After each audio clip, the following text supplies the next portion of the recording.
Hi hello నమస్తే, నేను మీ Sagar sir. నమస్కారం అండి గోపాలకృష్ణ గారు. సార్ నమస్కారం అండి కూచిపూడి బాబు రామప్రసాద్ గారు. నమస్కారం ఇద్దరికి. ఇప్పుడు మనము ముఖ్యంగా ఈరోజు తెలుసుకోబోయే విషయం ఏంటంటే, జయసుధా గారిని మొట్టమొదట హీరోయిన్ గా పరిచయం చేసిన మహాదర్శకులు గోపాలకృష్ణ గారు. ఆ మూవీ పేరే లక్ష్మణరేఖ.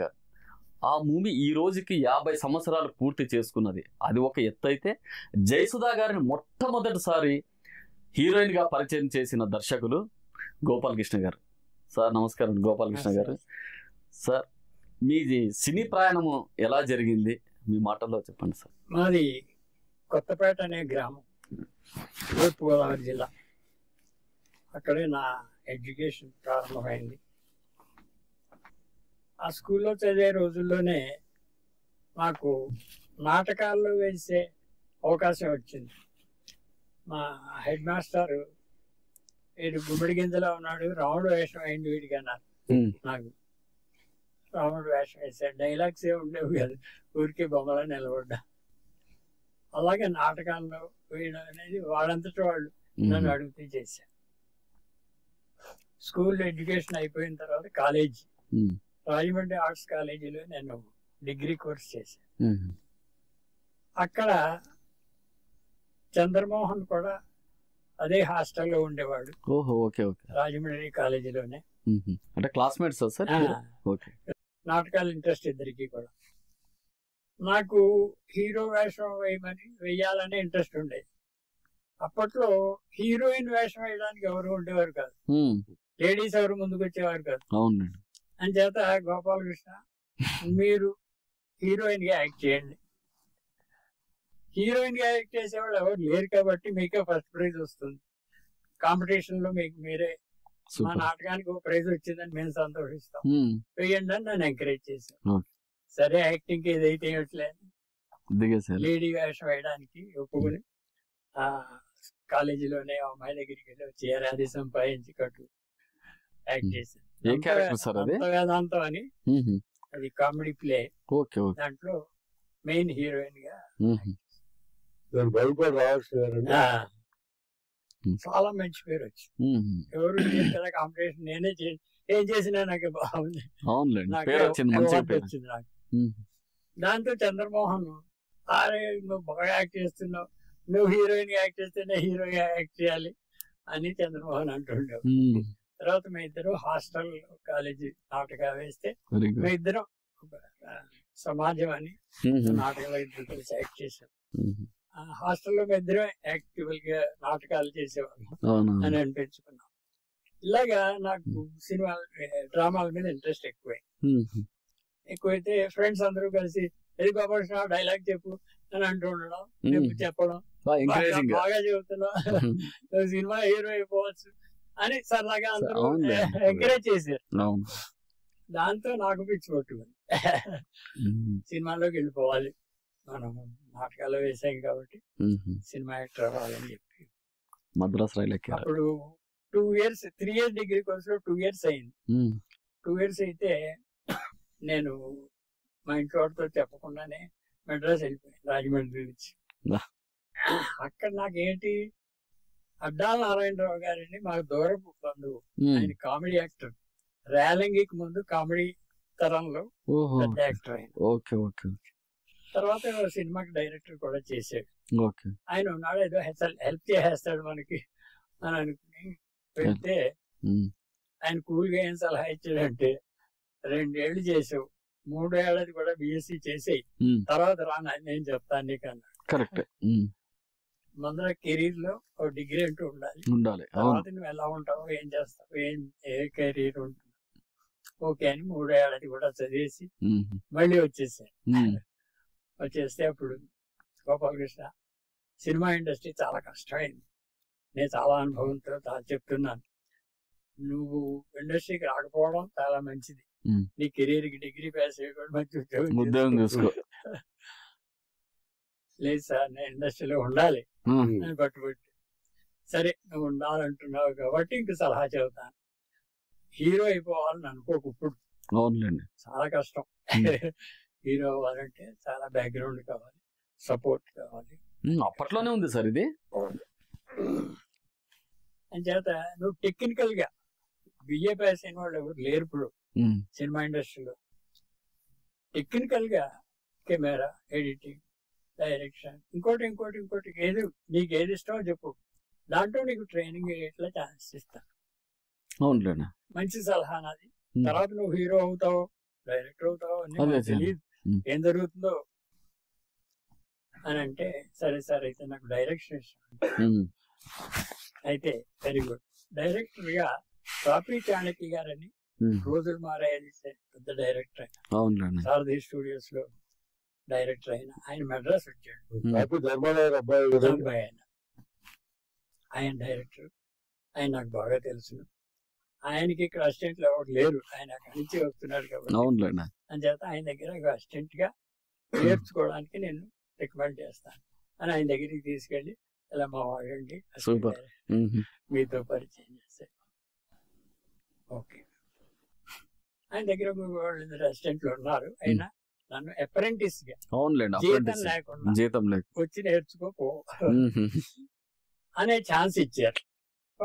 అసిస్టెంట్ డైరెక్టర్ అని చెప్పి నాకు ధైర్యం వచ్చి చేస్తుంటే, ప్రొడ్యూసర్ కూడా కొత్త వాళ్ళు వాళ్ళు ఏం చేశారు, కొన్ని రోజులు నేను షూటింగ్కి వెళ్ళిన తర్వాత అతను ఎవరో ఎందుకు వేస్తున్నాడు, వీళ్ళకి టిఫిన్లు భోజనాలు ఖర్చులు, అతను వెళ్ళిపోమని వద్దండి అన్నారు ప్రొడ్యూసర్. అంటే నేను వేరే బయటకు వచ్చేసా. బయటకు వచ్చే డైరెక్టర్ కి అలవాటు అయిపోయింది కదా, నేను గోపి గోపి అని పిలిచేది నన్ను. చేస్తే ప్రొడ్యూసర్లు పొమ్మన్నారు, రెండు బయటికి వెళ్ళిపోయాడు అతను. ప్రొడ్యూసర్ ఎవడు రమ్మని అతనే నేను చెబుతున్నాను, నా అసిస్టెంట్ అతను రమ్మన్ అని పిలిపించాడు పాప ఆయన. అలా పిలిపిస్తే వచ్చి యాక్టివ్ గా ఇంకా కనిచ సినిమా అంతా చూసుకోలేదు, ఇంకా ఏమి తెలియదు నాకు. అన్ని చూసి అబ్జర్వ్ చేయడమే. కెమెరామెన్ ఏం చేస్తాడు, ఎడిటర్ ఏం చేస్తాడు, డైలాగ్ రైటర్ ఏం చేస్తున్నాడు, డైరెక్టర్ ఏం చేస్తాడు, అసిస్టెంట్లు ఏం చేస్తాడు, అది అబ్జర్వేషన్. అలా ఆ సినిమా పూర్తిగా అవ్వడిపోయింది. అది అయ్యేటప్పుడు నా డిగ్రీ పూర్తయినట్టు సర్టిఫికేట్ వచ్చింది, సినిమా పూర్తయింది. సినిమా టైటిల్స్ అసిస్టెంట్ డైరెక్టర్ అని వేశారు. చాలా సంతోషం. స్క్రీన్ మీద కనిపించగానే ఆనందం. అది వారసత్వం అనే సినిమా. దాంట్లో ఎన్టీ రామారావు, అంజలీదేవి సూపర్ స్టార్స్ వాళ్ళు. వాళ్ళ దగ్గర చేయాలంటేనే గొప్ప. వాళ్ళు ఎవరో నాకు తెలియదు, నేను ఎవరో వాళ్ళకి తెలియదు. ఎంత అప్రెంటిస్ పీరియడ్ అయిపోయింది, ఫ్రీగా చేసాం. తర్వాత ఇప్పుడైనా ఇంకేదో జీతం రావాలి, నెక్స్ట్ మళ్ళీ ఏ డైరెక్టర్ దగ్గరికి వెళ్ళాలి అన్నట్టుగా నెక్స్ట్ పిక్చర్ ఏమిటి అనేది మళ్ళీ ఎప్పటికప్పుడే కదా సినిమా. అప్పుడు మా తాపీ చాణక్య గారు రామాయణాయుడు గారి సినిమా రాముడు భీముడు సినిమాకి ఆయన బుక్ చేశారు ఈ డైరెక్టర్. సార్ మరి మీతో నేను కూడా వస్తానండి అన్నా. సరే రా అని చెప్పి రామాయణుడి గారికి పరిచయం చేశారు. రామాయణుడి గారి కొత్త అంటే ఇండస్ట్రీలో నేను 61 లో వస్తే ఆయన 62, 63 లో ఆయన వచ్చాడు. ఆయన వద్దే సార్, ఆయన మాకు ఇద్దరు అసిస్టెంట్లు ఉన్నారు, శాశ్వతరావు, బాపయ్య అని. వాళ్ళిద్దరు చాలు, మాకు ఎక్స్ట్రా ఖర్చులు మేము భరించు అని అన్నారు రామారెడ్డి గారు. వాళ్ళిద్దరు చాలండి. సరే ఈయన డైరెక్టర్ ఏమనలేకపోయాడు. సరే వాళ్ళిద్దరు సీనియర్స్ ఉన్నట్ట. సరే గోపాలకృష్ణ చూద్దాం ఇంకోటి, అక్కడ ఛాన్స్ పోయింది. ఇంకా తర్వాత మళ్ళీ ఇంకెవరు అని నాకు ఛానల్ పెట్టుకోవాలి కదా, అంతేగా. అప్పుడు వి రామచంద్రరావు అని డైరెక్టర్, అది అల్లూరు సీతారామరాజు చేసిన డైరెక్టర్. ఆయన తాపీ చాణక్య గారి దగ్గర అంతకుముందు పనిచేశాడు.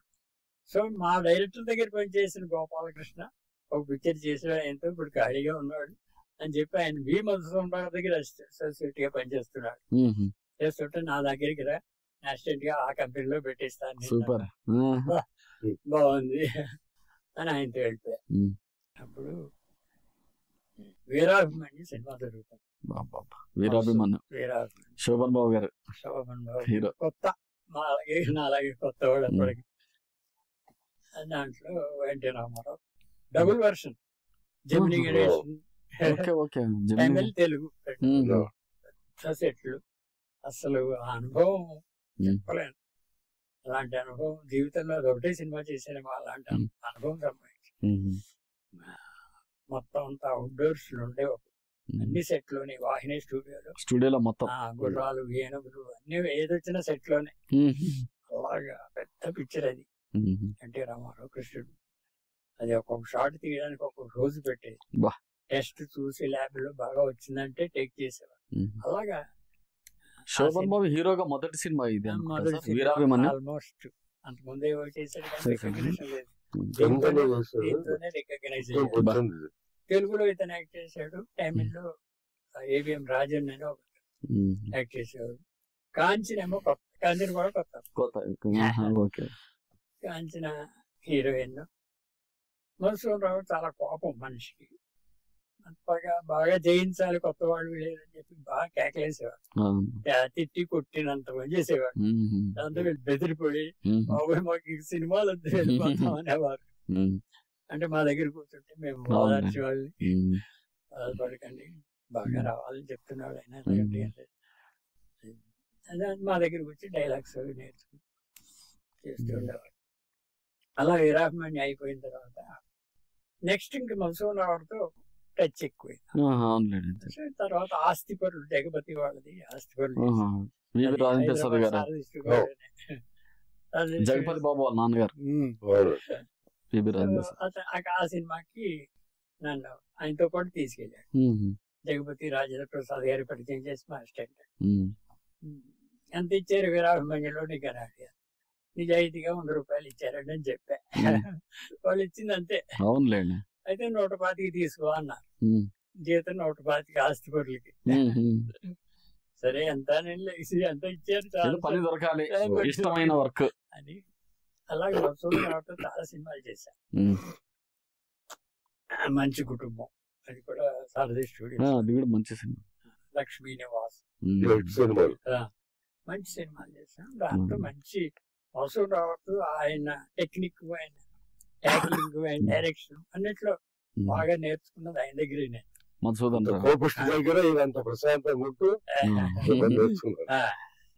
అదే లక్ష్మీ నివాసం సెట్ లో ఒకసారి ఎస్వి రంగారావు, అంజలి మెయిన్, ఎస్వి రంగారావుతో షూటింగ్ అవుతుండగా నేను మామూలుగా డైలాగ్స్ ప్రాక్టీస్ చేస్తున్నాం. ఇలాగా మధ్యలో ఏదో గ్యాప్ వచ్చినప్పుడు ఏమయ్యా నన్ను చూసి ఆయన, ఏ ఊరు మీది? రాజమండ్రి. మా జిల్లాయే. ఇంత ఎలా పని చేస్తున్నావా నువ్వు అసిస్టెంట్ గా? ఆయన అంత కోపిస్తే నువ్వు ఇంత సాఫ్ట్ గా ఉంటావు, ఎలా కుదిరింది? నువ్వు ఎప్పుడు ఎప్పుడు కోపంగా ఉంటాడు, ఎప్పుడు నవ్వుతూ ఉంటావు. ఆయన ఎదుర్కొంటా అంటే ఆయన ఏం ఫీల్ అవుతాడు నేను అనుకున్నాను. ఆయన నవ్వు ఊరుకున్నాడు. వాస్తవం అన్నారు. అలాగా అంత ఆయన దగ్గర చేయడం అనేది మంచి అనుభవం. నన్ను ఎప్పుడు కేకలేసేవాడు కాదు. మిగిలిన మిగిలిన వాళ్ళు కేకలేసేవాడు కానీ నా సాఫ్ట్నెస్, నా మంచితనం, నా వర్క్ స్కిల్స్ నన్ను ఎప్పుడు తిట్టేవాడు, కేకలేసేవాడు. సార్ రాజప్రసాద్ గారు, మీ గురించి సార్, మీ గురించి కొన్ని విషయాలు, మీ ప్రస్థానం ఎలా సాగింది సినిమా పరిశ్రమలో? నేను బెంగళూరులో బిఏ పూర్తి చేశానండి.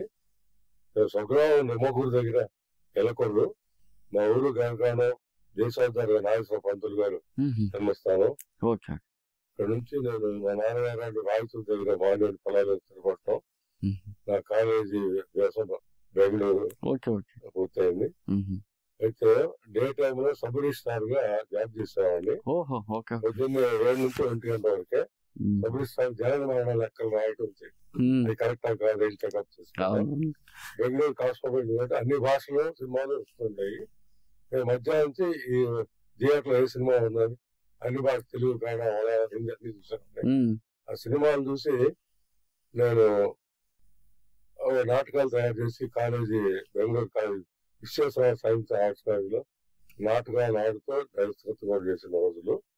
ఆ కంటిన్యూషన్ నేను ఏమైనా సరే మంచి బిఆర్ చోప్రా, తర్వాత కె బాలచంద్ర గారు, విశ్వనాథ్ గారు, రాసనారాయణ గారు, బాపు గారు, వారు నాకు అభిమాన ఏకలవ్య శిష్యులు. వారికి ఎప్పటికైనా వారి అడుగుదారులో సినిమా దర్శకత్వం చేయాలని మా నాన్నగారు తెలియకుండా జాబ్ రిజైన్ చేసి బెంగళూరు టు చెన్నై వెళ్ళిపోయి అక్కడ దండమూడి కోటేశ్వరరావు గారిని senior executive production executive Ramarayana Narasimha సినిమాలకి ఆయన తప్పనిసరిగా ఆయనే పెట్టుకున్నారు ప్రతి నిర్మాత. వాడంత గొప్పగా వాడితో అనుభవం ఉండేది, ప్రొడక్షన్ అంత బాగా చేసేవారు. వాడు మా ఊరు దగ్గర ఉండడంతో వారితో పరిచయం చేసుకుని వారి ద్వారా మొదటి సినిమా కాజల్ అని హిందీ సినిమా వచ్చిందండి. తెలుగులో పద్మనాభం గారి డైరెక్షన్ లో కృష్ణ గారు, యమున, బి సరోజ, కర్నాడ్ గారు దాన్ని అప్రెంటిస్ గా పనిచేశారు. దాని ప్రొడక్షన్ ధర్మపూడి సార్. కంటిన్యూషన్ లో దేవి వరప్రసాద్ గారు అని కనగంటి దేవప్రసాద్ గారు మా బంధువు అవుతారు. వారు కలిస్తే మన సినిమా చేస్తున్నారు రా, ముందు నాకు పర్సనల్ గా బ్యాంక్ క్యాష్ డీలింగ్ అన్ని చూసి పెట్టాలి. కంటిన్యూషన్ చెప్పి నేను అసిస్టెంట్ అప్రెంటిస్ చేస్తాను, తర్వాత నీ శ్రమను బట్టి నీ అభివృద్ధి ఉంటుందని చెప్పారు. జాయిన్ అయ్యాను, అంత మంచి అవకాశం దొరికింది.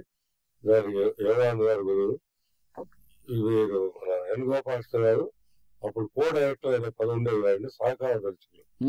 సహకార దర్శకులు చలసాని రామారావు అసిస్టెంట్ డైరెక్టర్, నేను తర్వాత 2 అసిస్టెంట్ డైరెక్టర్ నాకు అవకాశం దొరికింది. ఆ విధంగా సినీ ప్రవేశం జరిగిందండి.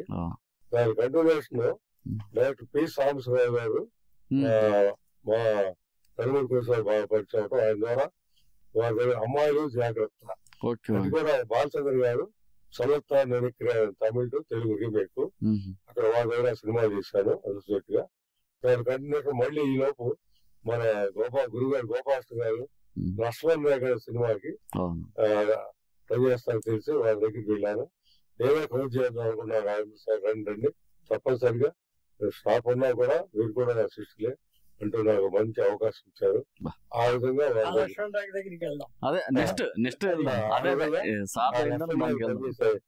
మహద్భాగ్యం కలిగింది. మరొకటి మధుర స్మృతులన్నీ ఇప్పుడు ముచ్చరించు. సార్, ఒకటి మీరు యాక్చువల్ గా మంచి పబ్లిక్ రిలేషన్ లో ఉన్న మంచి జాబ్, అలాంటి జాబ్ ను వదిలేటప్పుడు మీకు భయం అనిపించలేదా? అరే నేను సబ్ రిజిస్టర్ ఆఫీస్ లో ఈ విధంగా జాబ్ రిజైన్ చేస్తున్నానే, అక్కడికి వెళ్తే ఏంటి పరిస్థితి అనేది మీకు భయం అనిపించలేదా? భయం లేకపోగా ఏదో విధంగా రాణించగలను, ఓపిక పట్టగలను, శ్రమ పడగలనే ధీమా ఉండేదండి. చాలా మంది గురుగారి దగ్గరికి వెళ్ళినప్పుడు గురుగారు ధర్మూరు కోటేశ్వర ద్వారా వారి పరిచయం బాగుంది. వెళ్ళినప్పుడు బాగున్నా, మంచి వాయిస్, ముళ్ళవారు కండిషన్ ఇంకో 2 టీచ్ చేస్తానైనా, నువ్వు యాక్టివ్ అయ్యా బాబు, నాకు వద్దు సార్ నటన అంటే నాకు ఎందుకు లేదు, మీలాగా దర్శకత్వం అనిపించుకోవాలి, నాకు అలా ఆస్వాదించండి కొన్ని దుంపలు అలాగే అనుకుంటున్నారు. ఆ విధంగా గురువు గారు నన్ను ప్రోత్సహించారు. వారి దగ్గర చాలా మధురమైన గొప్ప చిత్రాలు సహాయదర్శకులు పనిచేసే అవకాశం ఉంది. దీపారాధన, కేటు గారు, పాలు నీళ్లు, కొత్తూరు బాటసారి, గోల్కొండ డబ్బులు, రుద్రకాళి పొగైన చిత్రాలు పనిచేస్తారు. అలాగే మా తల్లి దాసపద్మ గారు అబ్బాయి అంట చక్కగా ప్రోత్సహించేది. ఆ విధంగా నాకు మంచి రోజులు జరిగాయండి. అది నా ప్రస్తావన. సార్, గోపాలకృష్ణ గారు, మీరు లక్ష్మణ్ రేఖ అనే సినిమా దర్శకత్వం వహించి 50 సంవత్సరాలు కంప్లీట్ అయిపోయింది. అది కాక ఇంకొకటి ఏంటంటే జయసుధా గారిని హీరోయిన్ గా చేశారు. At the same time Muralimohan గారిని కూడా ఇంట్రడక్షన్ చేశారు. వారితో మీ అనుభవం ఎలా ఉంది సార్? వేరే అయినా హీరోగా అదే మొదటి హీరో నేను మనసురావు గారు, తర్వాత కమలాకర్ కామేశ్వరరావు గారు, యోగానంద్ గారు, విశ్వనాథ్ గారు, చాలా మంది డైరెక్టర్ దగ్గర 14 సంవత్సరాలు అసిస్టెంట్ డైరెక్టర్ గా పనిచేశాను. అంచేత ఎక్కువ రామారావు పిక్చర్లు ఆయనతో ఎక్కువ ఇంటిమెసీ ఏర్పడింది. ఆయన డైలాగ్స్ కోచింగ్ చేయడం, రిహార్సల్ చేయించడం, ఆయనకి డ్రెస్సులు చెప్పడం, ఇవన్నిట్లో నాకు బాగా ఇంటిమేట్ అయింది. నన్ను అంటే బాగా లైక్ చేసేవాడు. ఆ తర్వాత వాడే వీడు అనే సినిమాకి పనిచేస్తున్నప్పుడు దానికి ప్రొడక్షన్ మేనేజర్ వెంకటరత్నం గారే ఉన్నారు. నాకు రామారావు గారికి ఉండే డీలింగ్స్, నాకు డైరెక్టర్ గారికి డీలింగ్స్, నాకు ప్రొడ్యూస్ తో ఉండే డీలింగ్స్, ఇవన్నీ చూసి అతను ఇతన్ని డైరెక్టర్ గా చేయొచ్చు అని ఒక డిసిషన్ వచ్చాడు. వెంకటరత్నం గారు ఆయన తలుచుకోవాలి, కృతజ్ఞత ఉండాలి. ఆయనేమో ఒక రోజు సడన్ గా నా రూమ్ లోకి వచ్చి గోపాలకృష్ణ గారు మేము సినిమా తీస్తున్నాం, మీరు డైరెక్ట్ చేయాలని. బా. 14 సంవత్సరాల నుంచి నా ముందు హీరోయిన్లు అందరూ పెద్ద హీరోయిన్లు అయిపోయి అవును. చాలా సినిమాలు చేసేస్తున్నారు. అసిస్టెంట్ డైరెక్టర్ ఉండిపోయాను అని అనుకున్నది ఆయన తట్టి లేపి మీరు డైరెక్ట్ చేయాలి. బా. చాలా సంతోషం. అలాగే సార్ చేద్దాం. అది మరాఠీ సినిమా ఒకటి కొన్నాం, లక్ష్మణ వ్యవసాయం అనే సినిమా. దాన్ని తెలుగులో చేయాలి. దానికి మెయిన్ క్యారెక్టర్ జడ్జి గుమ్మడి గారు అని అనుకున్నాం మేము. మీకు ఇష్టం అయితే పెట్టండి, లేకపోతే మీరు మార్చుకోండి. ఇంకెవరిని ఏమో అనుకోలేదు. అదొకటే మేము చేసింది. మేము తెలుగులో డైలాగ్స్ రాయించుకొని మీరు ప్రొసీడ్ అవ్వండి, మీరు ఎలా చెప్తే అలా చేస్తాం సూపర్ అని చాలా సంతోషం. ట్రాన్స్లేట్ చేయించాం. రైటర్ గా ఎవరిని పెట్టుకుంటారంటే జూనియర్ సముద్రాల, ఆయనకి సముద్రాల గారికి వీరాభిమానితో నాకు పరిచయం, ఆయనతో కూడా ఉండేవాడు కాబట్టి ఈయన పరిచయం. ఆయన పెట్టుకుంటాను, నేను పెట్టుకుంటాను. ఆయన చేత డైలాగ్స్ రాయించాం. తర్వాత గుమ్మడి గారు జడ్జి అంటే బాగుందండి, వెరీ హ్యాపీ, ఆయన్నే పెడదామండి అన్న. వాళ్ళకి కూడా కొద్దిగా జడ్జి ఆయన బాగుంది. నెక్స్ట్ హీరోయిన్ల దగ్గరికి వచ్చేవాడికి, హీరోయిన్ ఎవరు? నాతో అప్పట్లో వాణిశ్రీ, భారతి, లక్ష్మి వీళ్ళందరూ చాలా సినిమాలు నాతో పెట్టే చాలా క్లోజ్. వాళ్ళ దగ్గరికి వెళ్ళి అడిగితే వాడు busy. Rama Rao picture, Nageswara Rao picture, picture చెబుతున్నారు. కమలేష్ గారు మీరు డైరెక్టర్ అయ్యారంటే చాలా సంతోషం, కాకపోతే మాకు కొంచెం టైం కావాలి. టైం కావాలంటే ప్రొడ్యూసర్ ఆగారు కదా, నేను ఆగమన్నా బాగుండదని. సరే ఎవరో ఒకరిని హీరోయిన్ వేసేద్దాం అనుకుని, అప్పట్లో నీడలేని ఆడది అనే సినిమాలో ప్రభా యాక్ట్ చేసింది. అమ్మాయి కూడా ఆ పిక్చర్ లో మంచి పేరు వచ్చింది. ఆ అమ్మాయి దగ్గరికి వెళ్ళాడు, ఇలా చేస్తున్నాను నేను, హీరోయిన్ క్యారెక్టర్ కావాలి. నేను చాలా సంతోషం అండి, నన్ను ఎంచుకున్నందుకు. చేస్తాను, కానీ ఒక్కటే కండిషన్ అండి, నేను గంగాధర్ రావు గారితో అగ్రిమెంట్ లో ఉన్నాను. 3 పిక్చర్లు ఆయన 1000 వరకు బయట చేయకూడదు. అప్పట్లో కూడా ఉన్నాయి సార్ ఇవన్నీ. పెద్ద నిర్మాతలు 3 పిక్చర్లు అవ్వలేదు కాబట్టి ఆయన పర్మిషన్ మీరు తీసుకుంటే నేను చేస్తాను. నాకు అనిపించింది ఎవరు వెళ్ళి పర్మిషన్ అడిగి ఆయన హీరోయిన్ తెచ్చుకుని మనం చేయడం అని నాకు ఇష్టపడలేదు నేను. సరే నెక్స్ట్ ఎవరు ట్రై చేస్తుంటే, అప్పుడు పబ్లిక్ థియేటర్ కోడంబాక రామ్ థియేటర్ లో పబ్లిక్ నోము అనే సినిమా ఆడుతారు. సినిమాలు చూస్తూ ఉండేవాడిని. చూడడంలో ఆ నోము సినిమాలో జయసుధ ఒక స్కర్ట్ వేసుకుని ఒక వ్యాంపు వేషం, చిన్న వేషం ఏదో వేసింది. యంగ్ గర్ల్ బాగుంది అమ్మాయి, ఈ అమ్మాయి చేస్తే ఎలా ఉంటుంది అని అనిపించింది. అప్పుడే ఇంటికి వచ్చి ఆలోచించుకున్నాను, చేద్దాం, కానీ మరి ప్రొడ్యూసర్లు వాళ్ళు ఒప్పుకోవాలి. అంతేగా మరి. నేనంటే చేస్తాను, ప్రొడ్యూసర్తో చెప్తాను, మాకేం తెలియదండి, యు ఆర్ ది డైరెక్టర్, మీరేం చెప్తే. అమ్మా అయితే పర్వాలేదు, ఒకళ్ళు యాక్సెప్ట్ చేశారు కదా అని. మరి ఆ అమ్మాయి అడ్రస్ తెలుసుకుని ఇంటికి వెళ్ళా. వాళ్ళ పేరెంట్స్, సార్ ఎవరండి మీరని ఏదో ఆయన ఎవరో తెలియదు కదా. ఇలా పలానా సీనియర్ అసోసియేట్ ని, నాకు డైరెక్షన్ ఛాన్స్ వచ్చింది, సినిమా చేస్తున్నాను, దాంట్లో మీ అమ్మాయిని హీరోయిన్ గా పెడదాం అనుకుంటున్నాను. వాళ్ళు కుర్చీలోంచి ఆపాలోంచి లేచి నిలబడి, మా అమ్మాయి హీరోయిన్ అండి, మీరు పొరపాటున మా ఇంటికి వచ్చారు, మా అమ్మాయి మీరు అనుకున్నది మా అమ్మాయి ఇదిగోనండి అని పిలిచారు. అమ్మాయి వచ్చింది. అవునండి, అమ్మాయి నువ్వులు చూశాను నేను. అమ్మాయి వాళ్ళు ఆశ్చర్యపోయి, అరే హీరోయిన్ ఇస్తానంటే చాలా సరే అండి, ఇంతవరకు ఎక్కడా చేయలేదండి అమ్మాయి అన్న. ఎక్కలేదండి, నేను చేయిస్తాను, మా క్యారెక్టర్ బాగుంటుంది అంటే అమ్మాయి కూడా అందరూ సంతోషించారు. అవునులేండి, అంతేగా ఛాన్స్ వచ్చింది.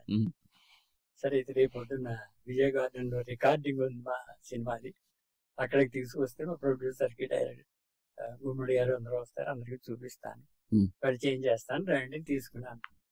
మొన్న రికార్డింగ్ జరుగుతుంటే వాళ్ళు వచ్చారు, వచ్చి కూర్చున్నారు. చేస్తే రికార్డింగ్ ముందు బ్రేక్ టైంలో ప్రొడ్యూసర్లు పరిచయం చేశాను. ఓకే అండి, మా ఇష్టం అంటున్నారు. వాళ్ళు ఏం మాట్లాడలేదు. గుమ్మడి గారిని తీసుకెళ్ళి, సార్ ఈ అమ్మాయినండి మనం హీరోయిన్ గా హీరోయిన్ గా పెడదామని అనుకుంటున్నాను అన్న. ఆయన చాలా సీరియస్ అయిపోయాడు. ఏంటి అమ్మాయి హీరోయిన్? ఏంటండి మనం మరాఠీ పిక్చర్ లో ఎలాంటి హీరోయిన్ చేసింది? మొత్తం సినిమా అంతా హీరోయిన్ అండి, ఈ అమ్మాయి హీరోయిన్. నామే కోపడలేదు. అంటే ఆయన ఉద్దేశం కూడా రాంగ్ డిసిషన్ అనుకున్నాడు. ఏమనుకున్నాడు, కొత్త డైరెక్టర్ కదా, పేరు రావాలంటే మంచి యాక్టర్లు వేసుకోవాలి, ప్యాడింగ్ బాగుండాలని ఆయన ఇంటెన్షన్. అమ్మాయికి తెలుగు రాదండి, తెలుగు మాట్లాడలేదు, హీరోయిన్ గా చేయలేదు. ఈ అమ్మాయిని హీరోయిన్ ఏంటండి, వాళ్ళ పేరెంట్స్ ఉన్నారు, ఆ అమ్మాయి ఉంది, ఇవాళ ఎదురుగున్నారు వేసాడు. అంటే సరే ఇంకే మనకి ఛాన్స్ రాదులే అని ఇంటికి వెళ్ళిపోయారు వాడు. సార్ ఇక్కడ కాదు, సాయంకాలం ఇంటికి వచ్చి మాట్లాడతాను సార్ అని గుమ్మడి గారు, పెద్ద యాక్టర్ కదా, అంతేగా.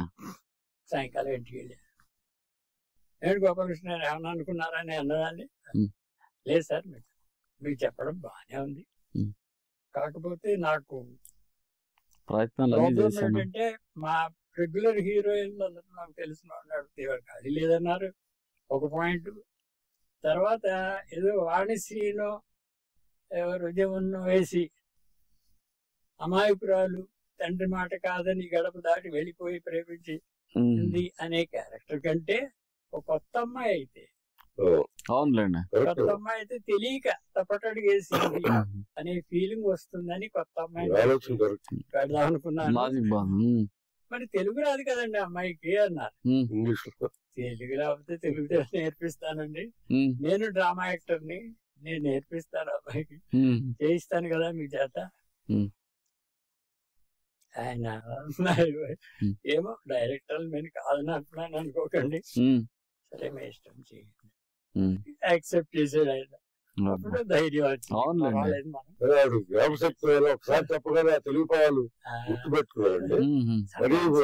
ఇంటెలిజెంట్ ఇంగ్లీష్ లో రాసుకుంటే ఇంటెలిజెంట్ ఎక్స్ప్రెషన్ అది ఉండేది. తెలుగు రాకపోయినా కొంచెం చెప్పేటప్పటికి అలాగా. ఆ పిక్చర్ కి క్లాప్ కొట్టడానికి ఎన్టీ రామారావు గారు, నేనంటే అభిమానం కదా, వేరే షూటింగ్ నుంచి క్లాప్ కొట్టి స్టార్ట్ చేశారు. సరే అమ్మాయిని కొత్తగా హీరోయిన్ గా పరిచయం చేస్తున్నామండి. ఓ ఇలాంటి హీరోయిన్లు కావాలి మాకు, ఆల్ ది బెస్ట్ అని ఇద్దరిని ఆశీర్వదించి వెళ్ళాడు ఆయన. ఆ పిక్చర్ లో చాలా కష్టపడ్డాం. కొత్త సీన్, నేను కొత్త డైరెక్టర్,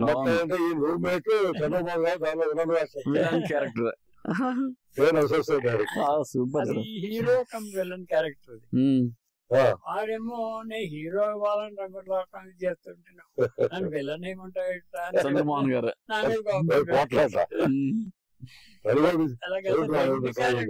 చేయగలిగింది నువ్వే, ఇంకోళ్ళని వేస్తే చేయలేరు ఈ వేషం, చాలా టిపికల్ క్యారెక్టర్, నువ్వు చేస్తే బాగుంటుంది, నీకు పేరు వస్తుంది అని చెప్పి నేను చేస్తే సరే నేను ఇష్టం ఫ్రెండ్లీగా ఒప్పుకున్నాడు. ఆ టైంలో మురళీమోహన్ మా ఆఫీస్కి వచ్చాడు ఆల్బమ్ తీసుకుని, సార్ నాకు వేషం ఇవ్వాలండి మీ సినిమాలో, నా ఆల్బమ్ చూడండి. ఆల్బమ్ చూశారు, యంగ్ బాయ్ బాగానే ఉన్నాడు. నువ్వు ఏం యాక్ట్ చేస్తావు నాకు తెలియదు కదా మరి, అంటే ఒక సీన్ యాక్ట్ చేసి చూపిస్తావా, నాటకంలో సీన్ ఏదో యాక్ట్ చేసి ఇలా చేస్తారా, బాగానే ఉంది.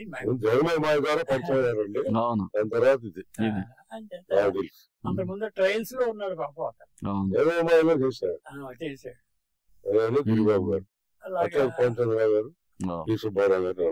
అప్పుడేమో నీ ఫోటో ఇచ్చేయి, దాని మీద అడ్రస్ రాసి ఇచ్చేయి, నేను కబుర్ చేస్తాను వీలైతే అవసరం అయితే అని చెప్పి పంపించేసి. ఆ క్యారెక్టర్ ఏంటంటే జయసూర్యని మ్యారేజ్ చేసుకునే క్యారెక్టర్. విలన్ వాడు అయిపోతాడు, చంద్రమోహన్ ఇదేమో అంటారు. సరే తర్వాత నేను అనుకుని అందరూ కొత్త వాళ్ళు వేస్తున్నాం కదా, ఆ అబ్బాయి బాగానే ఉన్నాడు అని చెప్పి మళ్ళీ మురళీమోహన్ పిలిపించారు. నువ్వు వేషం వేయంటే అయ్యో పోయి జయిస్తూ మేనేజ్ చేసుకుని వేషం అంటే చాలా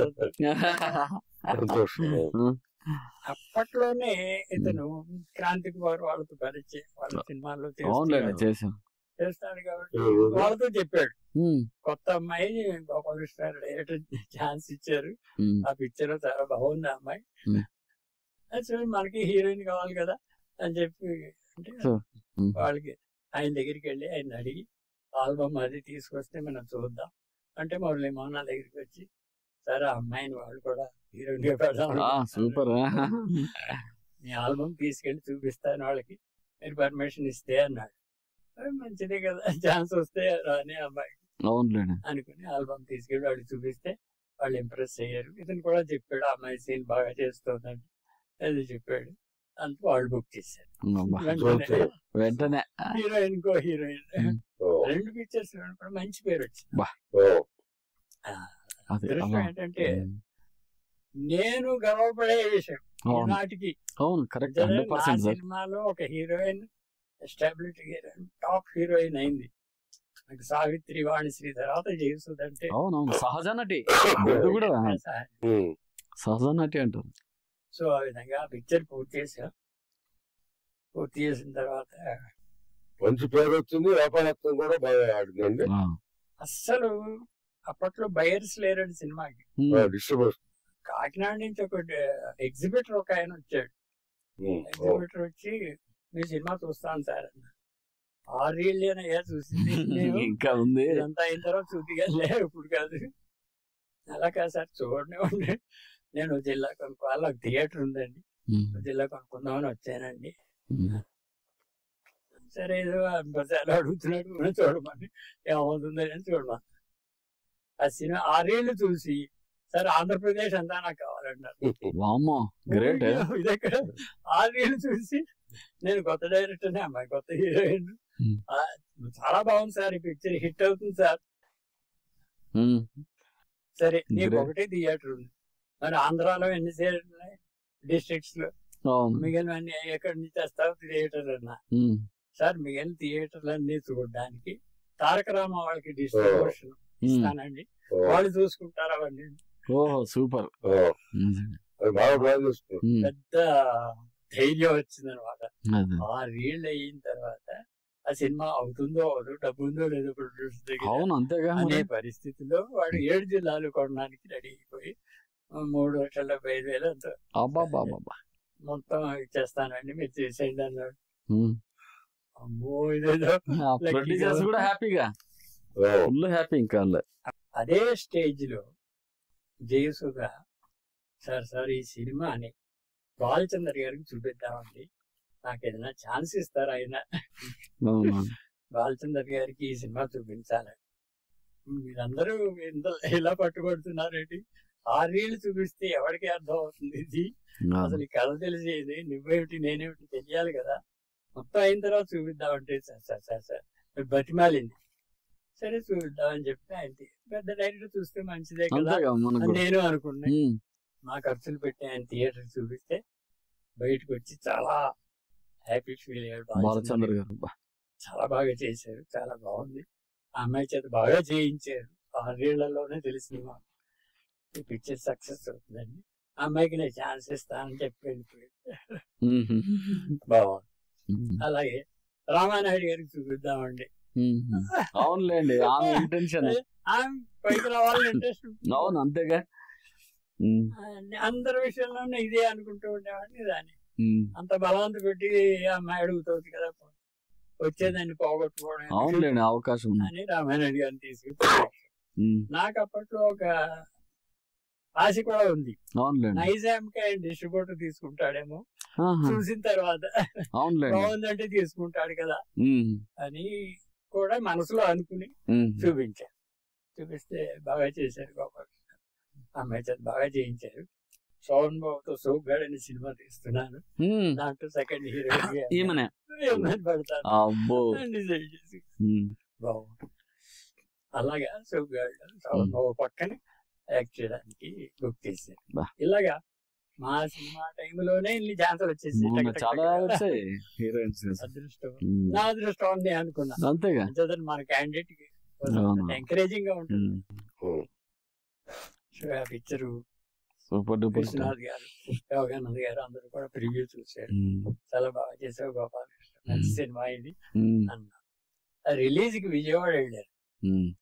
విజయవాడ వెళ్ళి ఇంటర్వెల్ టైం లో బయటకు వచ్చి ఆ స్టిల్స్ అవి చూస్తుంటే జనం అందరూ నన్ను చూశారు. సార్ మీరైనా డైరెక్టర్ అని అడిగారు. పేపర్ లో ఫోటోలు గుర్తుపట్టింటారు. నేను డైరెక్టర్ అన్నా. ఏమో ఎలా ఉందో మీకు ఏం నచ్చిందో నాకు తెలియదు. నేను కొత్త డైరెక్టర్ అని, పైగా కొత్త అమ్మాయిని వేసుకుని చేశాను. ఎలా ఉంది అంటే, భలేవారు సార్ మీరు, కొత్త ఏమిటి కొత్తలాగా మాకు అనిపించట్లేదు, కొత్తలా లేదు, చాలా బాగుంది. పైగా మీరు కొత్త అమ్మాయిని చేశారు కాబట్టి మీ పేరు వస్తుంది దీంట్లో. ఇంకో పెద్ద హీరోయిన్ వేసుకుంటే ఆ హీరోయిన్ పేరు వచ్చేది, మీకు వచ్చేది కాదు. ఎంత డీటెయిల్ గా చెప్పారండి ఆడియన్స్ లో. అప్పట్లో మంచి అవేర్నెస్. కొత్త అమ్మాయిని వేయడం వల్ల అని మీకు పేరు వస్తుంది.